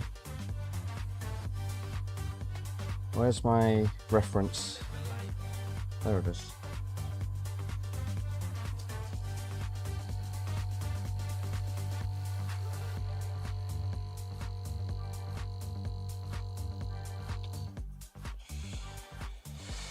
Optimal tension is between 89 and 98. It is on 89. No need. Yeah, continue. All right, I think I'll be fine. For the tilt, Google says belt tilt. Some users have noticed that the belts on the core one can have a slight twist or tilt in them. Oh, I see. Often inherent to the belt material itself, which does not necessarily affect print quality. Okay. Well, I think we're good there. Sorry that took a while. Yeah, I think we're all right.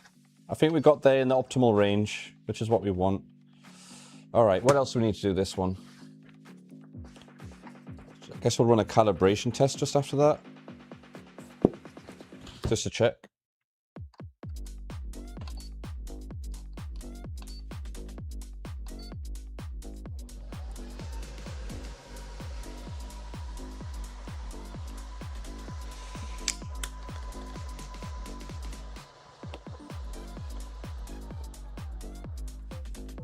Oh.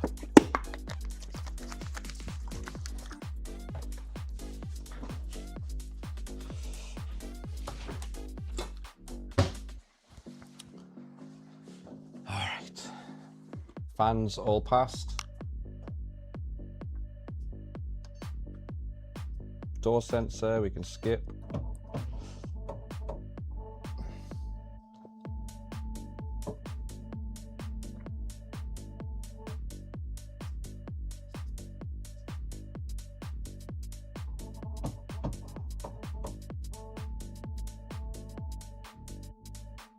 But yeah, these printers, it's not like a once and done.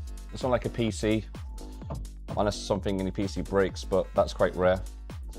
These can be, I guess after a while, you got to keep like optimizing it and maintaining it and calibrating it, because over time, I guess with the belts and everything and the tension can loosen or tighten. But you can always tell because your print will just come out like wrong.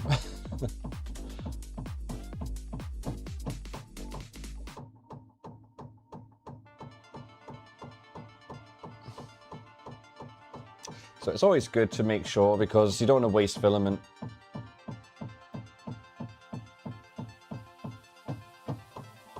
Because there's been times where like maybe a print going on, and then 10 hours later, it fucks up, and you just wasted all that time and filament, which is a little frustrating.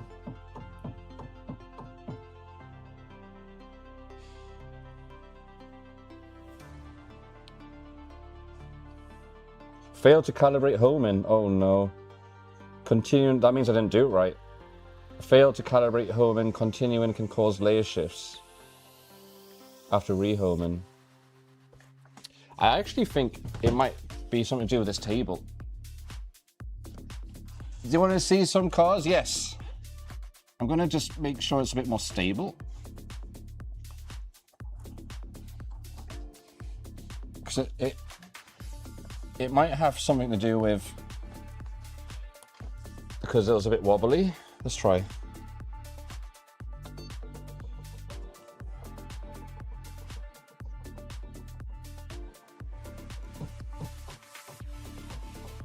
No, that's not, that doesn't look right.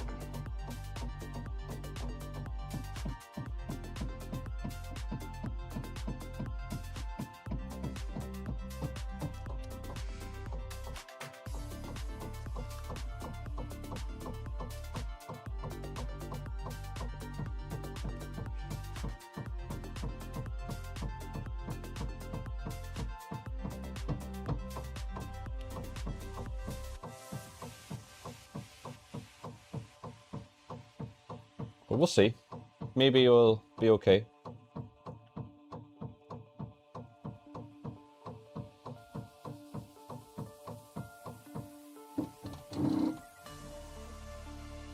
Oh, it's fine. I think it's something to do with the wobble of this table, because this table's not very straight. Seems to be fine now.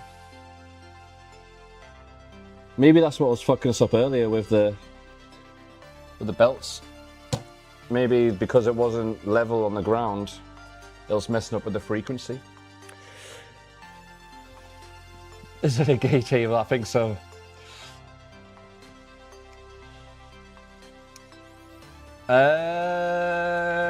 I would say in the next like 30 minutes or to an hour. I think it'll be like we've streamed for 2 hours, so make it to like 3 hours. If that's okay, something like that.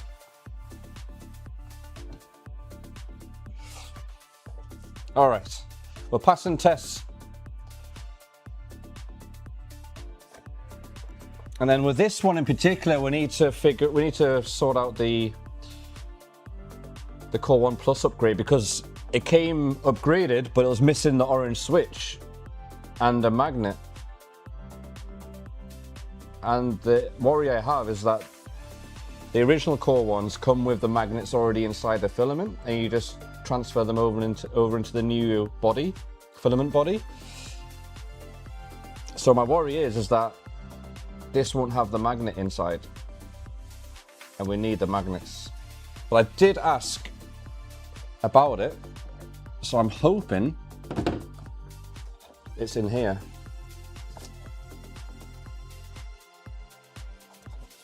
If not, I'm going to have to try and request that they send the magnets separately over.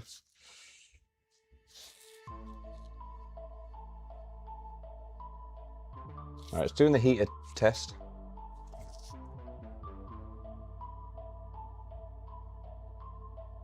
What I will do actually, oh, is my stream froze? I'm gonna, with the other two printers, I'm gonna get the,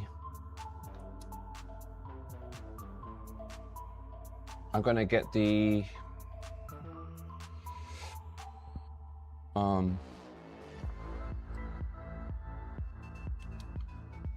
the one, that's not the three.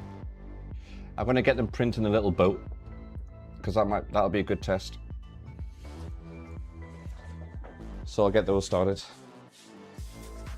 See if they come out okay. The little benchy boat is a good little way to see if everything is working in good order. So first I'm going to just wipe the plates or the beds, the steel sheets, with some alcohol. Just make sure it's clean.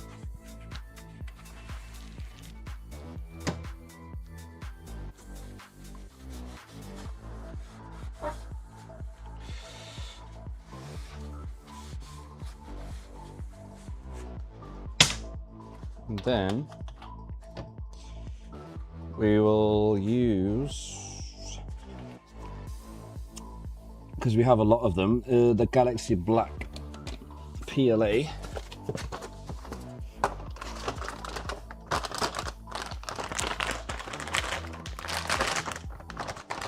It's kind of like the default one I use for everything because we have a lot of them. They usually come with the printers for free too. Instead of using up some colours that we have not many of. Alright, so it should automatically sense that I'm putting the filament in, which is kind of cool.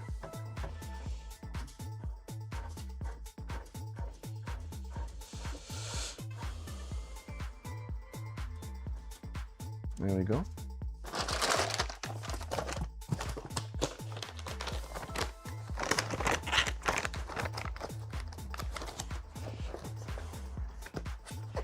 Not Tifa. It would have to be, I'll have to use like a white filament for that. Like it'd have to be multi-colors basically. Otherwise it wouldn't really, you wouldn't really be able to see the detail. It'll just be all one color. And because I'm using black, you wouldn't be able to see it that well.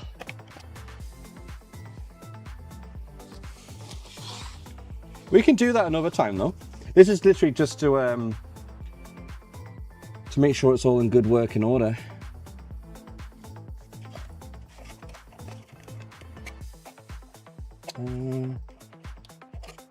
I don't want to open one I haven't opened yet.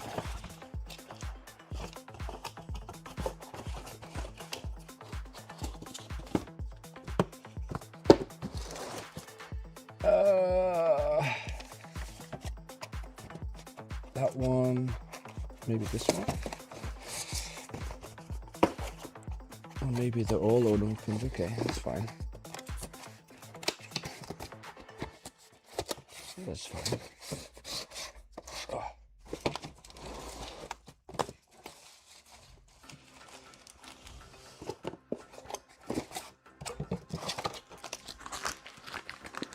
All right, so this one we set for PLA. Get that going. Get that loaded.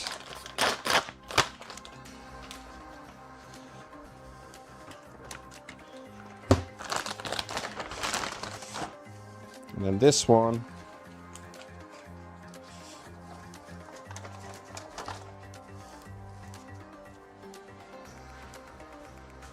the gearbox we skip.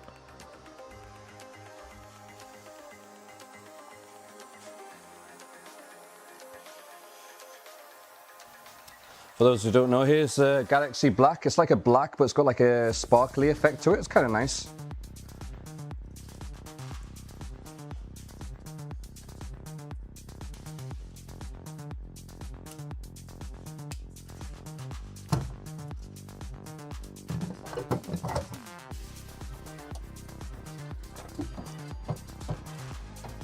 Alright, we're putting it in the second one now. The other printer splooged it out, as you can see. It's purged the previous filament that was in there. It looks like that was, we were using a white one before that.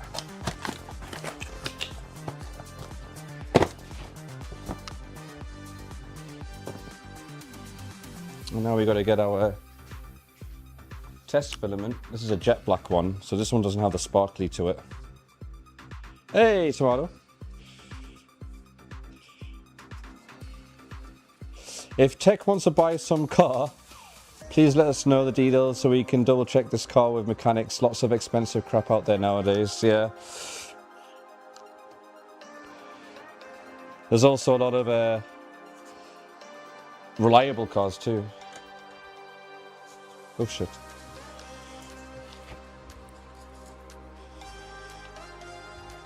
Nope. Ah, what? There is a problem with some of the sensors. You may calibrate the rest, but the self-test will fail. Yeah, I'm telling you, they didn't install this sensor right.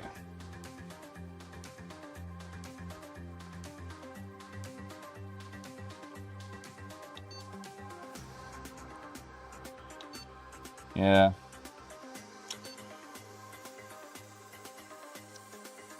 Alright, so we're going to check this out. The bolt.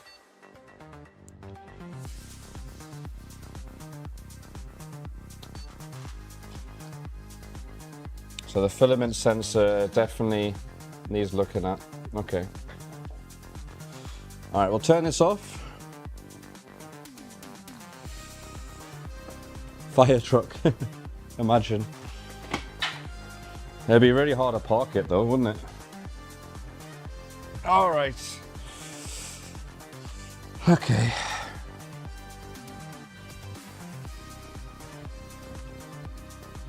Let's check these out real quick. PLA. Load that. It's a color correct. It is.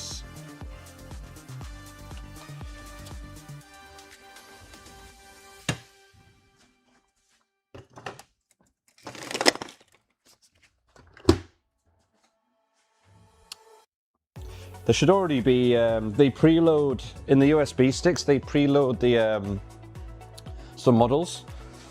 So the Benchy should already be on here, honestly. Let's see.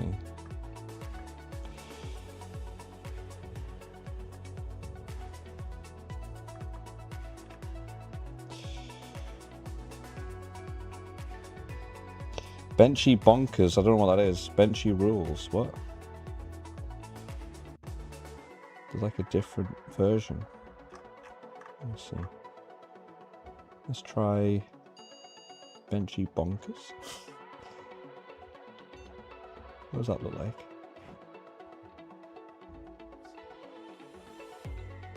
Yeah, let's just do that. So let's get that started. Color correct? Yes.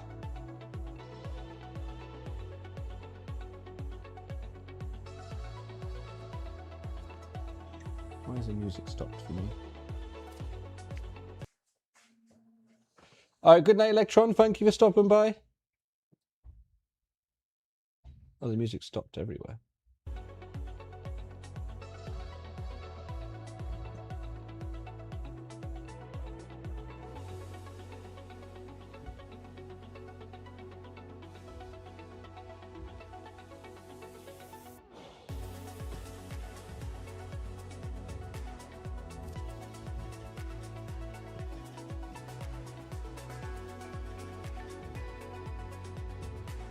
What the hell happened?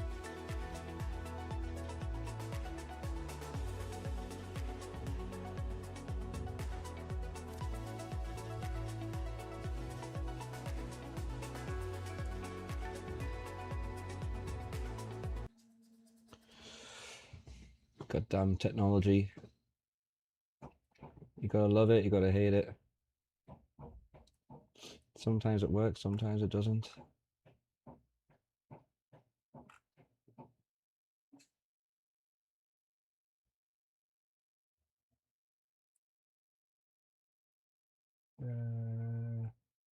Looks like there's some drivers to install. Maybe I'm having problems with the sound drivers.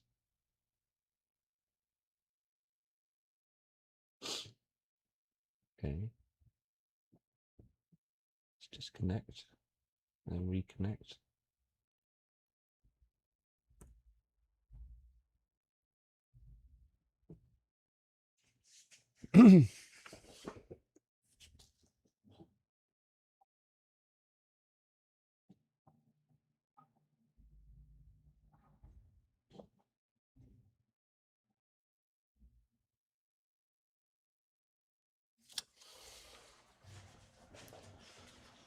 It's not working for me for some reason. All right, take this out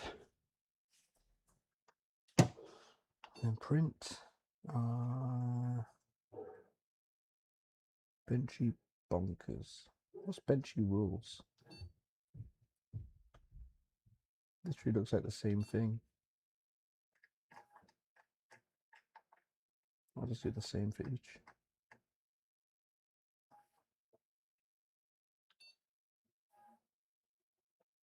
So you should be able to start seeing them getting printed, at least the first one, since I got started earlier.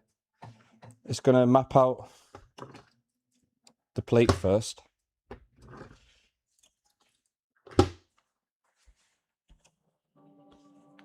But that's starting to print now. It's waiting for the hot end to heat up to 235 degrees Celsius. And then once it's at the right temperature, your internet is dead. I think my internet, I have something going on with my shit too. Let's see.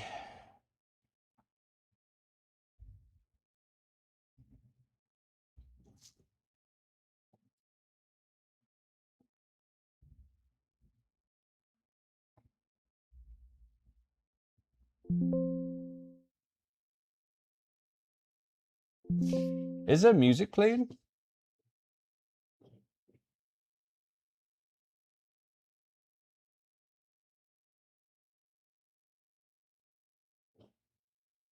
No? Okay. Let's see. Oh, there we go. It's back now. That was weird.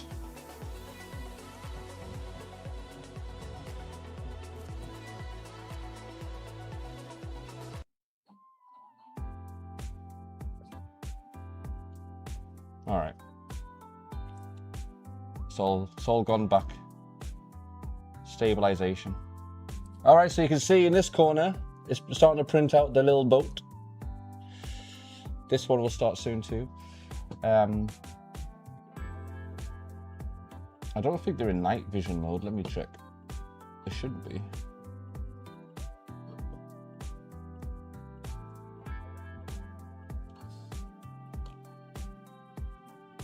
It's on auto. Keep it on day. Keep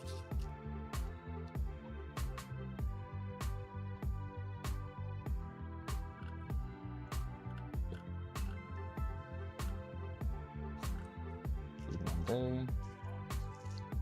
There we go.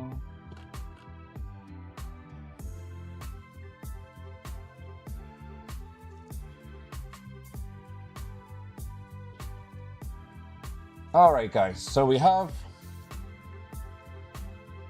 How long we got? About 45 minutes to try and get this printer fixed. I'm hoping they did send the magnets in here.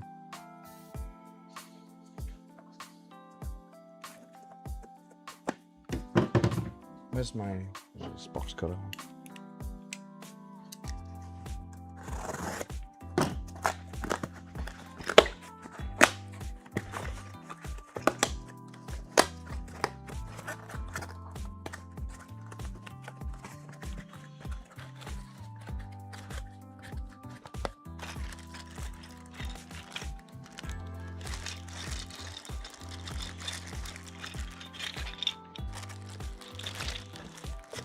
Nope, it doesn't look like it.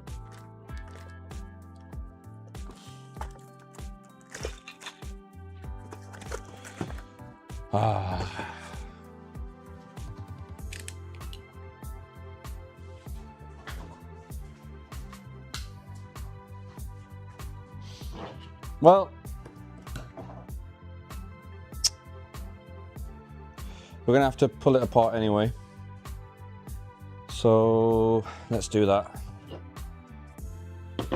We want to be on this side. We can leave the roof on because I believe that's all been done correctly. Yes. It's just this side. All right.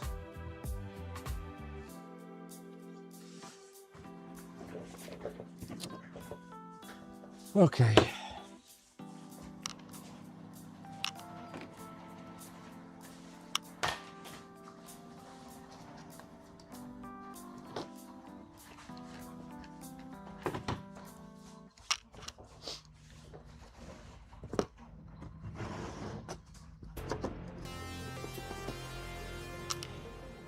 Alright, the super glue worked. Will it be strong enough? I guess we'll find out.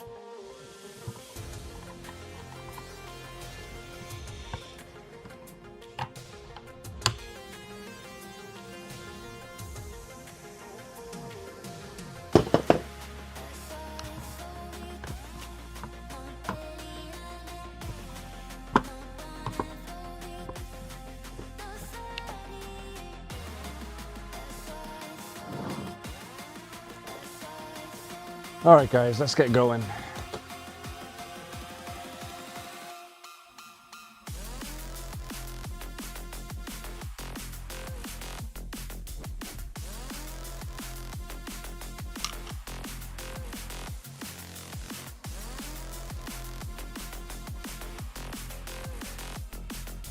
Maybe it's a little bit smaller.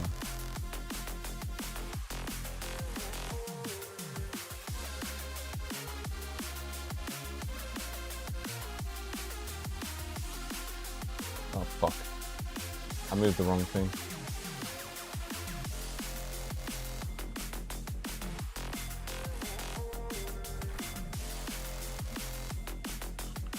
I don't know which one's which. The top one is the second one and the bottom one is the first one. So we'll swap those around.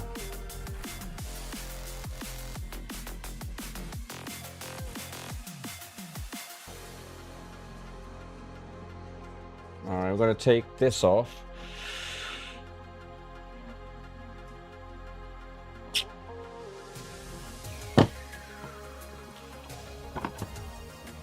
I need to take this off first, then this.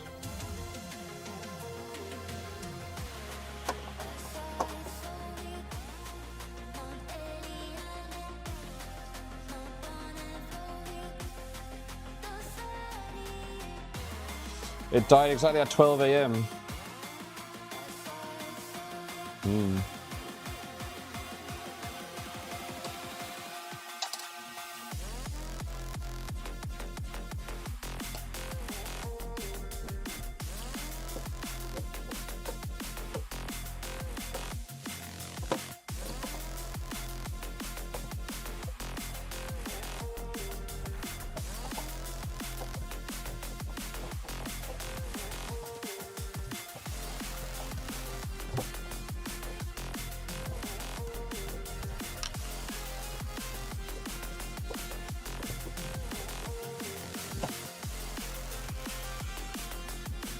Well, that's very tight.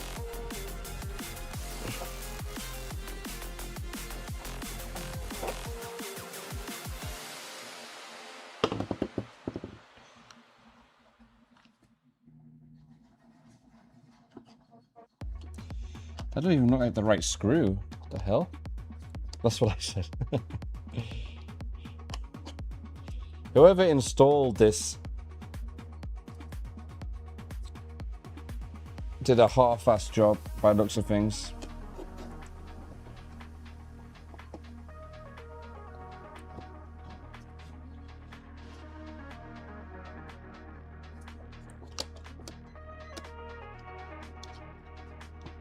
Going to watch the World Cup? I mean, I might, yeah.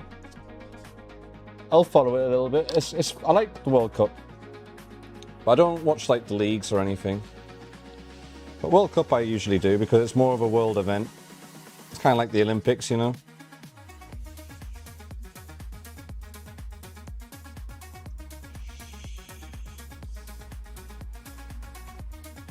Oh wow, look how quick it printed out. It's finished already. Holy shit. That was so quick.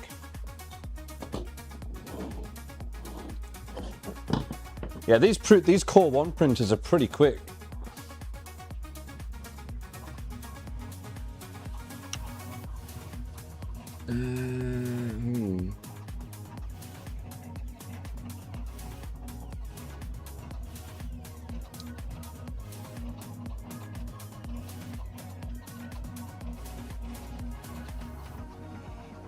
I'm not sure.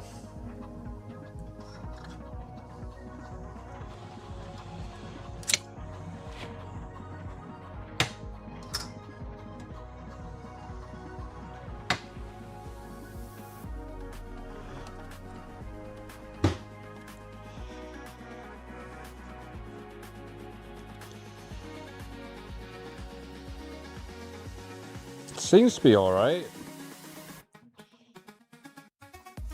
It must have been on the fast print setting. Do I have the old? Oh, here's the original one I have. So you can compare. Hey, North Star, welcome. How are you doing, man? All your water belongs to us. Hey, thanks for follow Agent BMO.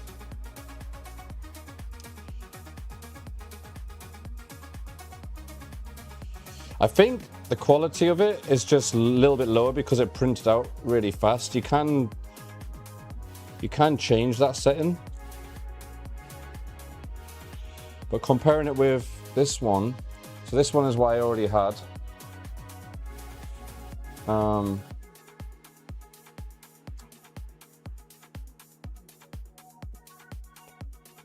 It really wants to focus on my face, this camera.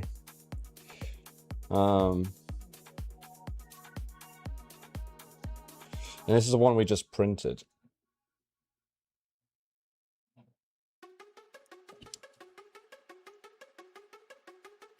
There is a bit of a difference, but I think it's okay.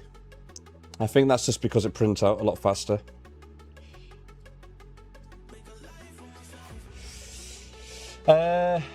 About to go to sleep, no worries, man. Good night. That does look a little bit faster than my Karate Kree 2, yeah, which is slightly faster. You've got a good face in the camera's defense. Thank you. So yeah, I think it just printed out faster, so that's why the quality is just a bit lower. All right, so I think it's okay. Well, the other one just finished, so I'll check this one too. The main thing is just checking for layer shifting.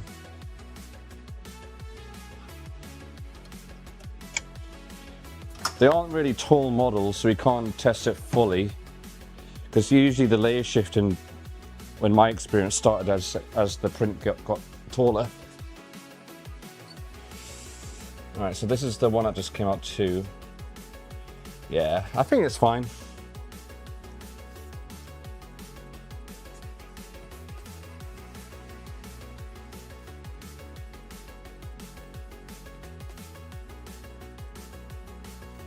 If there is any layer shifting, it'd be very, very tiny. I can't even notice it.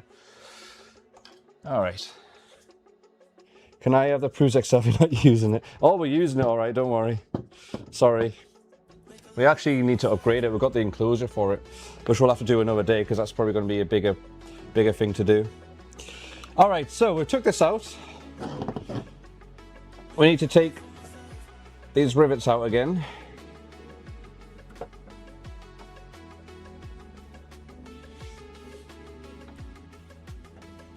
I'm going to have to ask Prusa if they can send me those little magnets, because I don't think we have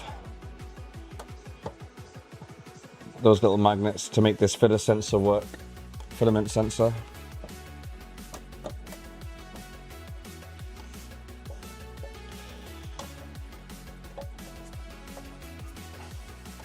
Which is a bit unlucky because now it doesn't work. The filament won't work properly.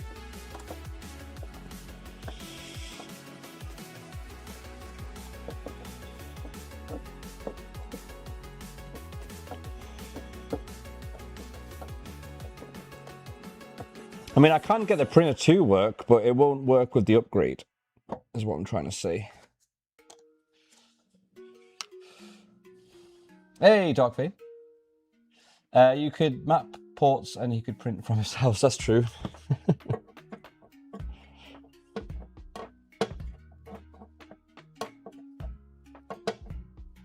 It is true.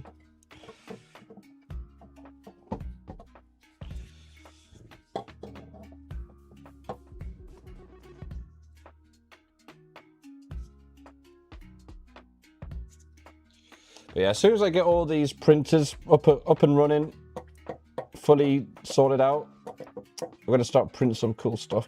I want to print that shotgun that we found. That looks like fun. Fuck. Also, Miles sent me a video apparently there's an open source robot that we can maybe print out, all printable parts as well. And that looked pretty awesome. That'll probably take more time.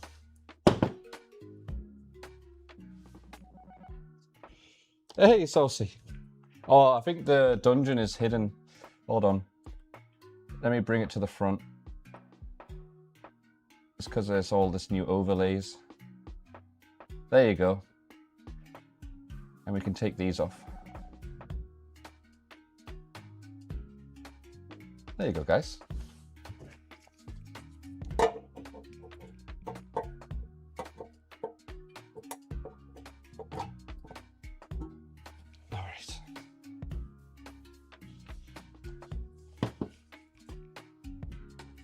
Exclamation mark join if you want to do the dungeon raid thing.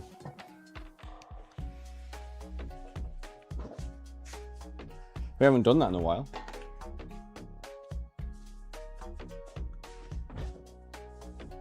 I think there's a time frame as well to do it, isn't there? I don't know. I know Clownius knows about it. He can help you guys out of how to play it.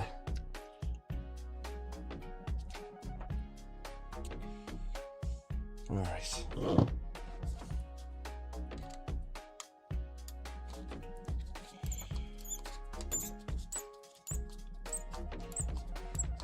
There you go. Now you can join, I think.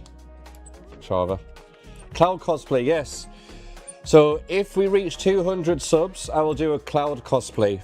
And because you know I'm methodical and very detail oriented, I will try my utmost best to make it look awesome. We do have the sword, so that helps. Maybe I'll have to print out the shoulder pad thing. Depending on which cloud model we're going to do. 200 subs is the goal, yes. I know it's a very optimistic goal. But we might get there one day. Because I also want to play Rebirth, so I could cosplay as Cloud and we could play Rebirth.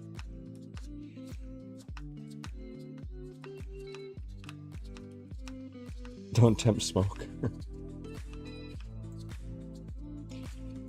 Oh, I'll be tempting. I'll be tempting.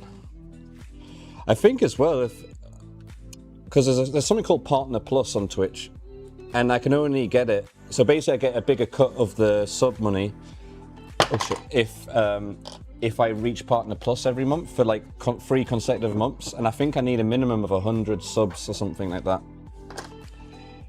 to actually get that.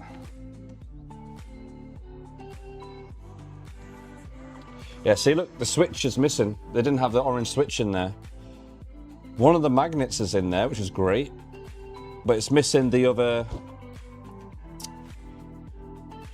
switch with the magnet. And this won't work unless we have that magnet, and I don't think we have it. Yep. Because it comes with the original, the old body, but because it came installed with the new body, it just missed the switch part with the magnet, which sucks. How many subs for Tifa cosplay?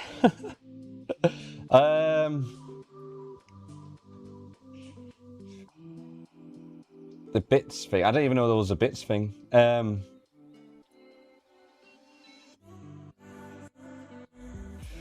I would say, well, Cloud is 200. Tifa would have to be like 300 or 250. Hey, thanks for the bits. Hype train, nice. Hey, I want to see Miko as Cloud and him as Tifa. See, Miko can actually make a. She actually is a good Tifa when she cosplays Tifa. Maybe I could make a good Cloud, then we've got a Cloud and Tifa thing going on. Or a Zack. Yeah, so I think there's nothing much we can do with this without that magnet. Because it's a specific kind of magnet, I'm going to have to ask Prusa to send it over.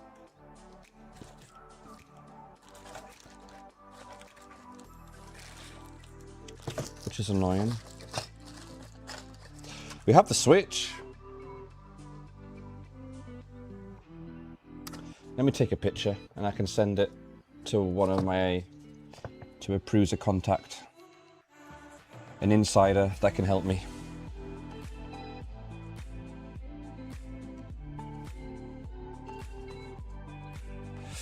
I did already tell him about this, but I guess he just didn't understand what I was requesting.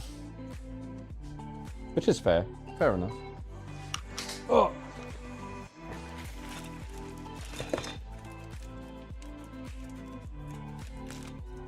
Thank you, Beppo. Can we all... Yeah, Archie could be red. Damn. That's a good idea. I didn't think about that. That would be cool. Oh shit, what's happening? What did Master the Code find? An epic pirate something. Damn.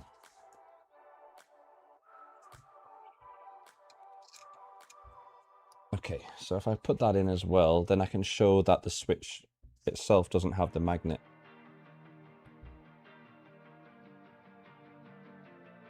There we go. And at least that's a lot more clearer for what I need.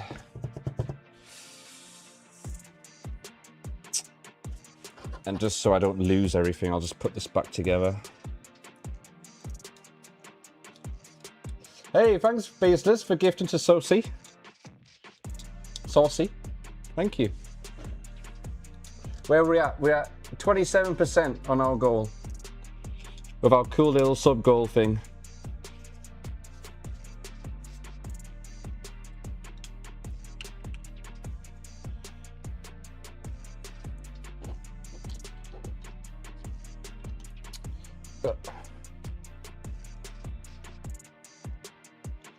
My goal on YouTube is to reach, oh shit, the first goal is to reach 500 followers.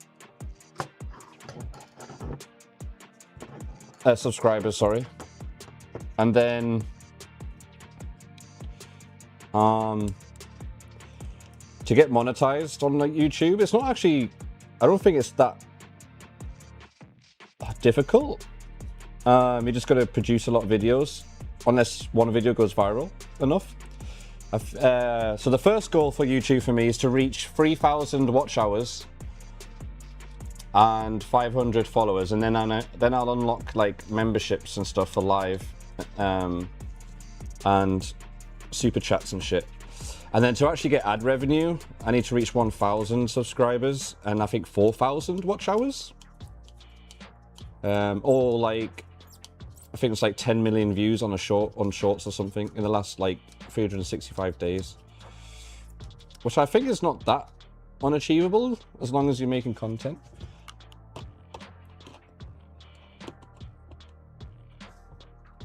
Hey, thank you. This Tangibot has to watch ads. Does it? I need to give it I think with Twitch you can give 2 bots permanent subscriptions, but I kind of don't want to do that with Tangier yet, because that would be my second and last one to give, and what if I want to give it to another bot, you know?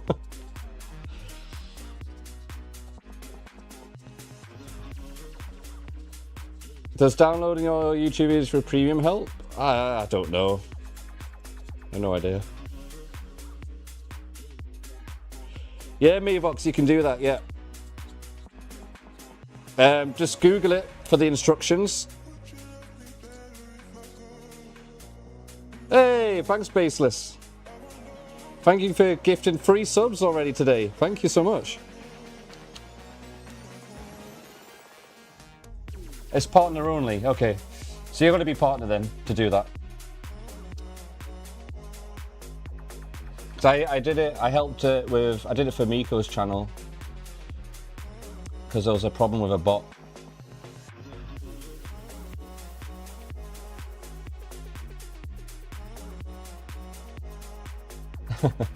Basis is giving out subs now, thank you. Alright, we've got that back on so we don't lose it. I'm gonna leave this off just so we don't have to put it back on. Put this back in. We have all the rivets in there so they won't get lost. We'll put this in here. Oh, gummy bears, I forgot about those. Quick gummy fix. My gummy bear stash.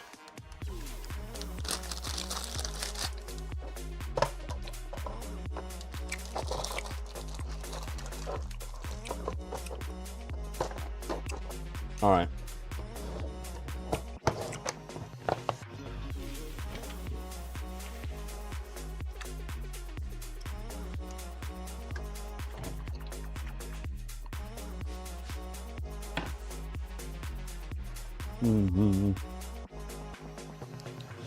So there's not much we can do with this yet.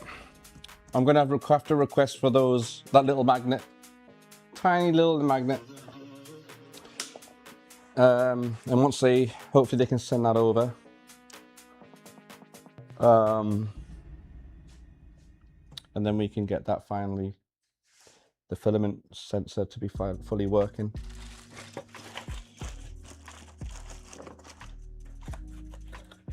How's the hype train still going? Is that from the? Is that from the gifts or is that from Tangier with the dungeon thing? Because I thought the dungeon was free.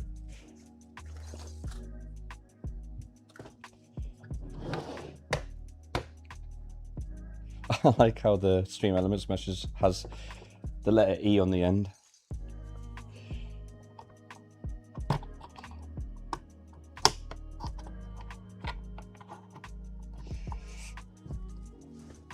All right. Well, at least we got the other two core ones done. Next would be the XL, but we'll have to do that another day because that's probably going to take a little while to do. And I don't think we have enough time. We have like 30 minutes. 61 bits, thank you.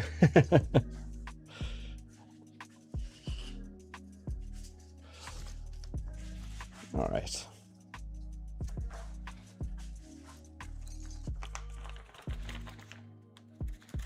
I think I'm going to attach the MMU free upgrade on the Core 1. Core 1L, the big Core 1. I think that would make sense instead of one of the smaller ones.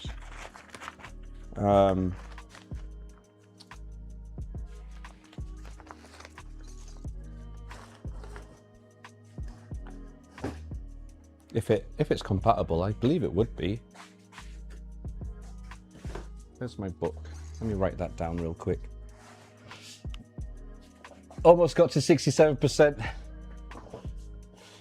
What's our record on this channel for the hype train? Is it like level 3? I think it's level 3.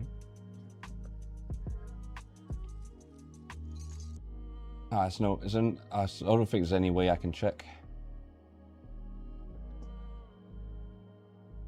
How do I look? How do I check? 5? Did we? No way. How do I check that though? I don't even know how to look for that. The only way I know is when the hype trains actually go, and then you can check the level, but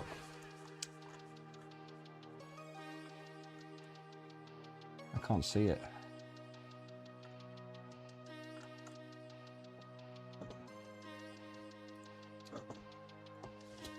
All right, so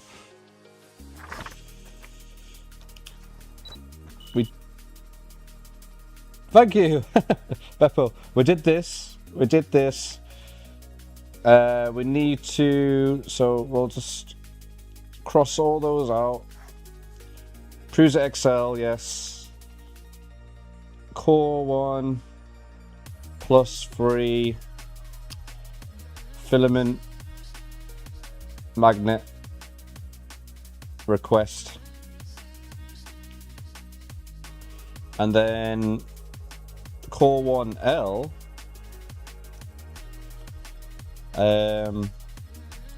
we'll see about putting the MMU upgrade on there,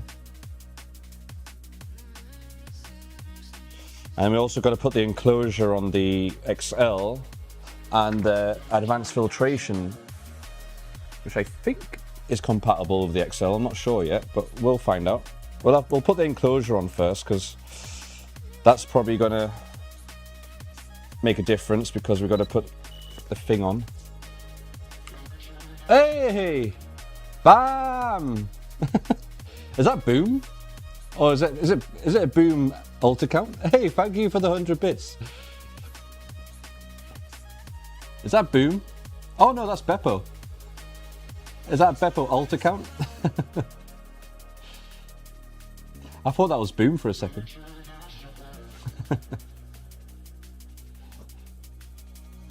Reminds me of the Flintstones Bam Bam.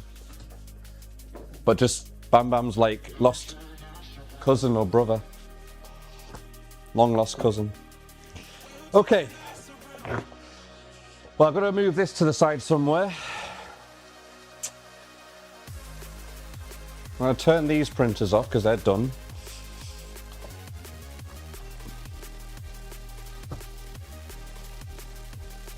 Actually, unload the filament first.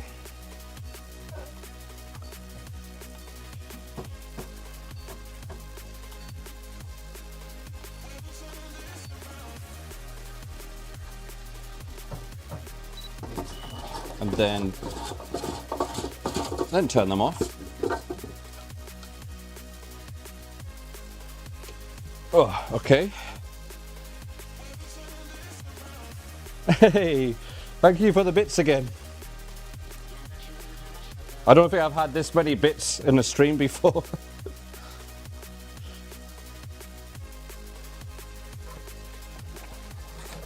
I appreciate it. Thank you so much. Chat's followers only. Yeah, it's to stop the bots. Because if you don't have it on followers only, then doesn't that mean like bots can just post without... At least it's like some kind of security, like one level. If you'd have it completely off, then... Because I know bots can follow, but at least they have to follow first, and if you get like a mass bot follow, then you can easily just put shield mode on and ban them all. So that's why I have followers on. Though you can just ban the word viewers and they can't type. Really? Can you? Oh, I didn't know that.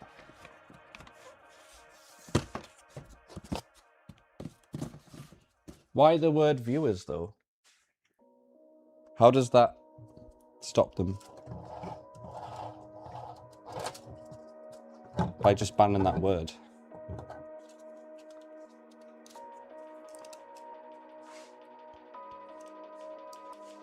How does that work? The bots always say get more viewers. They don't always though. Wouldn't they just adapt though? Like I feel like that's just a continuous battle that you just have to fight, because you have to ban, like you then don't have to ban the whole dictionary eventually, because the bots will just adapt. So I feel like instead of just fighting that uphill battle, just make them have to follow first at least. The never-ending, the endless war of the bots. It's like Terminator.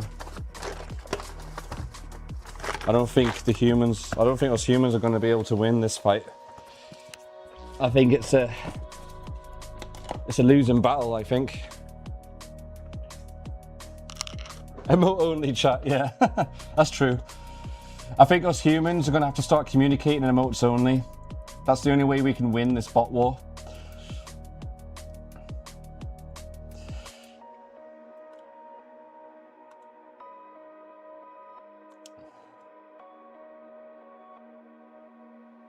Okay, I see.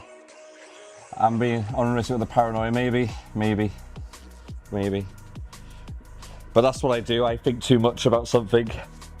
So I usually overcomplicate stuff because I think too much. So that could be true too. Okay, I'm going to set this to the side. We've got a big gap. a big gaping hole.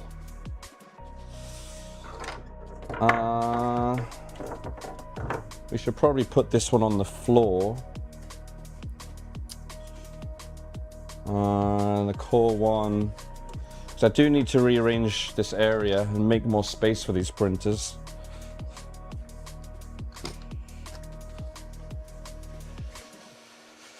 So I was thinking about putting the core, two of the core ones could probably fit under the little shelf down here. You can't really see because this is in the way. But you could see if I changed the camera.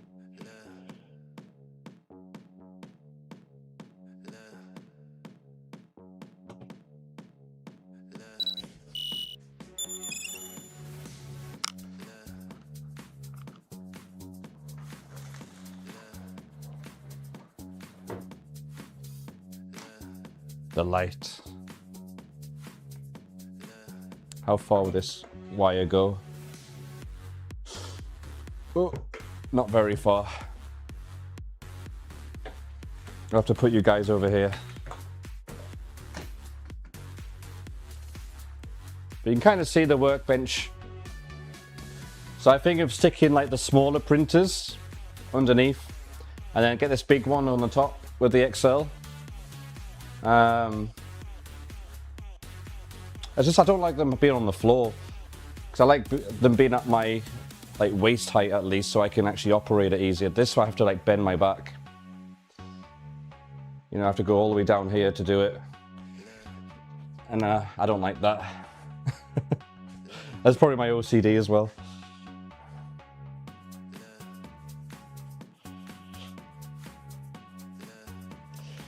Yeah, sub-only chat as well, true.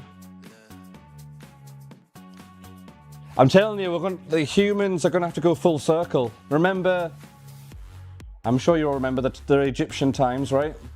The hieroglyphics. We're going to have to go back to those times and start and use emotes. Emotes are just the modern hieroglyphics, basically.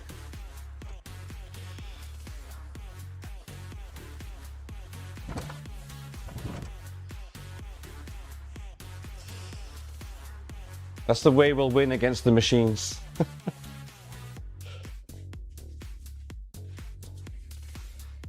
All right.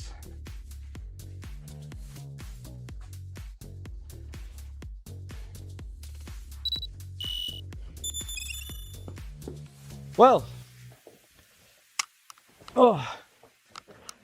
we got some progress here. Banning the word viewers can be kind of funny because it doesn't say which word is banned, and the new people are like, the fuck, why am I not special? OCD is a blessing and a curse. Yeah, I think most things is a blessing and a curse. There's a pros and the cons to most things. Like ADHD, for example, I think the greatest creative people have ADHD, I feel, you know? So that's a big plus. The downside, I guess, is getting distracted too much and not being able to focus.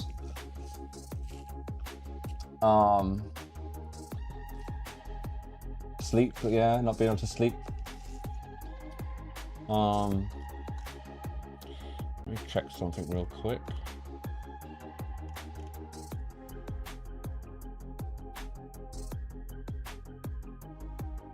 Do properties.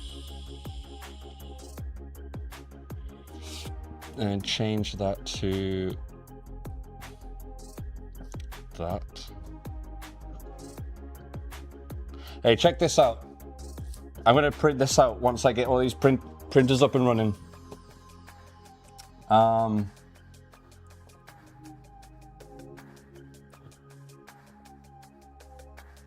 It's called a breacher shotgun.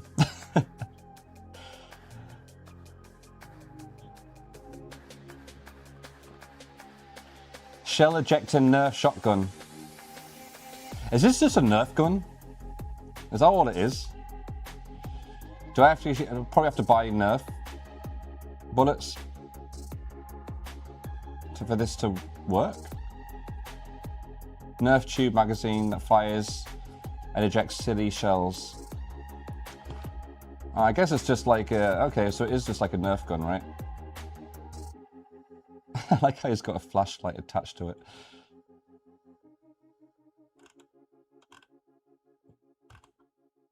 I'll have to look into this further to see if it's worth it. Because you could just literally just buy a Nerf gun from the shop, couldn't you?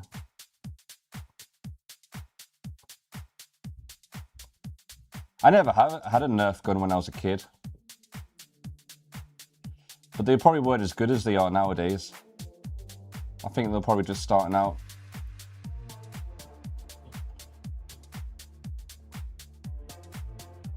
It's not a real shotgun now.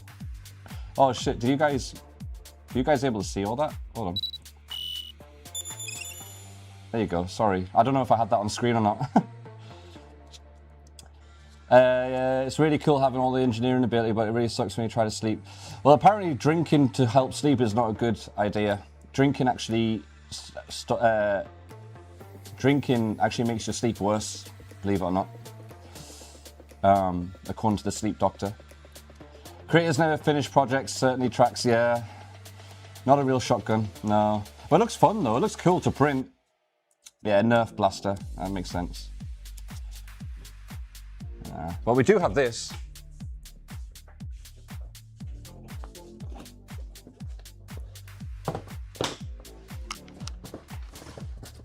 Oh, wrong box. Where is it? Where did I put it?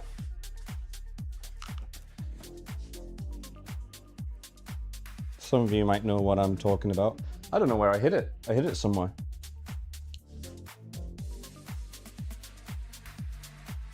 Huh? Where did it go?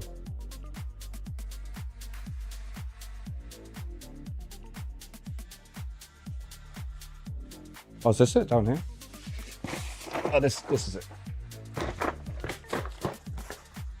So this is a toy gun Glock replica that 3D printed.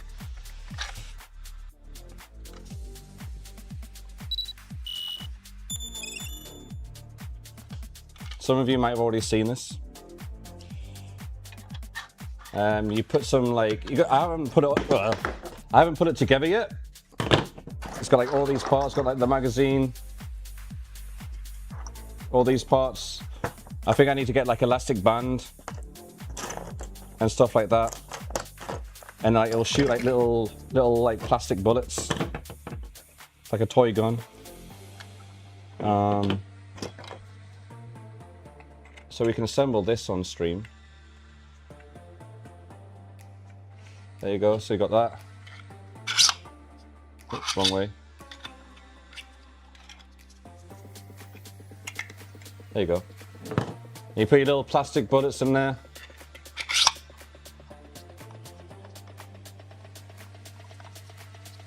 All 3D printed. I made it orange to show that it's actually a toy gun. You know, even the barrel, you know, orange, oh shit, orange barrel. I think it goes like this. Yeah, I know, like, well, 3D printing actual guns is illegal, yeah. But this is a toy gun. Clearly. There you go. It's even got the orange tip to prove that it's a toy gun. But it's got all these like little parts. There's a trigger. So yeah, I'm gonna find the video, because there's a YouTube video to help put this together, and we'll assemble this, which will be kind of fun. But Twitch, the government, it's not a real gun. It just looks like it. It feels good in the hand though. Definitely ergonomic. But it's based on the Glock, basically. And then, in the near future, we'll actually go shoot the real thing.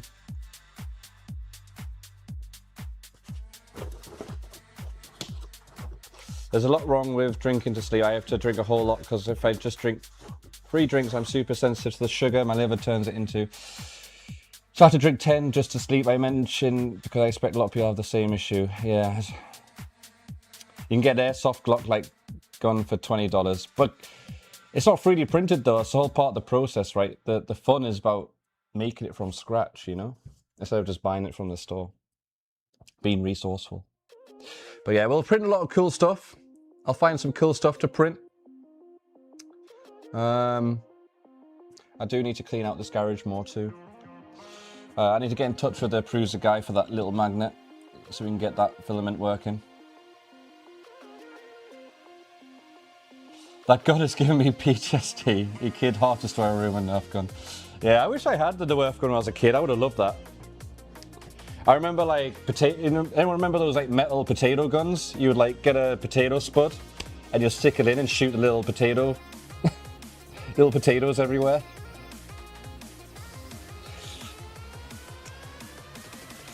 The part of the 3D community that confuses me is when they print shit, spend shitload of hours on it, end up costing more than buying the T-made injection molded part that outlasts what they've printed is more friendly to them. Yeah, that's true. You're not done soldering? What have you been soldering, Smoke? What have you been working on?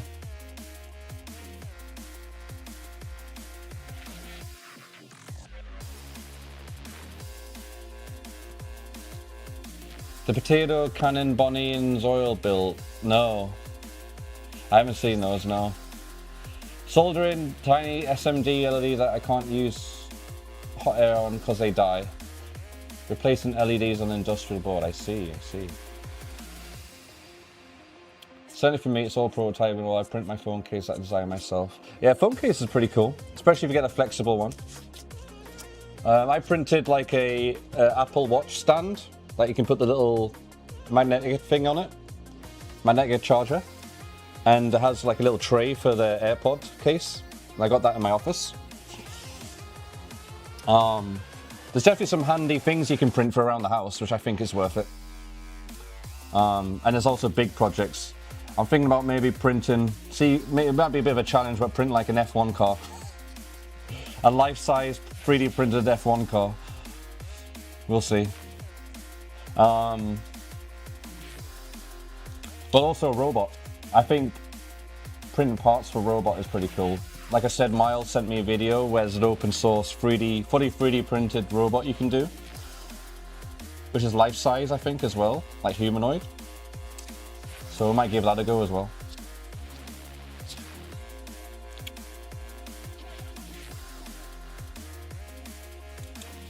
Printed a TPU seal for the oil reservoir for Chinese. The original blew out and squirted like 20 gallons of hydraulic oil all over. I expect the same for... Oh, damn. Italy didn't make the World Cup? Yes. What about England? Has England made the World Cup? Hasn't Italy like won quite a few times now for the World Cup? I think. Was it Italy? I know Italy and England were in the finals last time, or the time before that. All right, guys. Anyway, thank you for joining us today. I've got to go quickly get ready because apparently Miko wants to look at some cars, so that'll be fun. Maybe I can go test drive some. So yeah, I hope you guys enjoyed today. Unfortunately, we couldn't get that printer fully done because it came slightly faulty, which is not ideal. But next time, when we do the 3D print stuff, we'll get on the prusaXL. And we also need to look at the MMU free upgrade. And I'll see what else I've got in that corner that we can do. And then once we've got it all set up, then we're ready to go. We've got a right little shop going on. And also, we need to build this little thing. Our little toy gun here. That'll be fun. Tell everyone you're Bono. Tell everyone not to go out today, yeah. Alright guys, well, see you later. Have a good Tuesday afternoon, evening or morning. Thank you for joining me, thank you for the bits. Let me have a little shout out here for everyone. Little shout out at the end of the stream for the support. Let me see. So thank you, Beppo. Who's this guy? Is this another Beppo alt? Noob. Let me see. I just totally lost where I was. Thank you, Noob, for the 100 bits. Thank you, Bam, for 100 bits. Beppo for 100 bits. Baseless for 61 bits. Sosi for 200 bits. Baseless for the free gifted today to Sosi, Northstar, and Boom. And we've got a little hype train going on today. Beppo again for 100 bits. Oh, Sosi, another 200 bits, 3 times. Okay, thank you. Agent for the follow. We met our follow goal today, 260 we had. And Northstar for the raid, thank you. Cozy Frostbite with a free stream streak. And apparently we are 50% of the way of completing your goal. That must be for 100 subs. That must be for 100 subs. Yeah, so thank you all for the support. I'll see you guys. What day is it tomorrow? Wednesday? I might not be streaming tomorrow. So I gotta take at least a day off to work on stuff. But we'll see, I'll let you guys know. Alright guys. See you later. Take care. Thank you for being here in the lab today. We keep going. We keep building. We keep rising.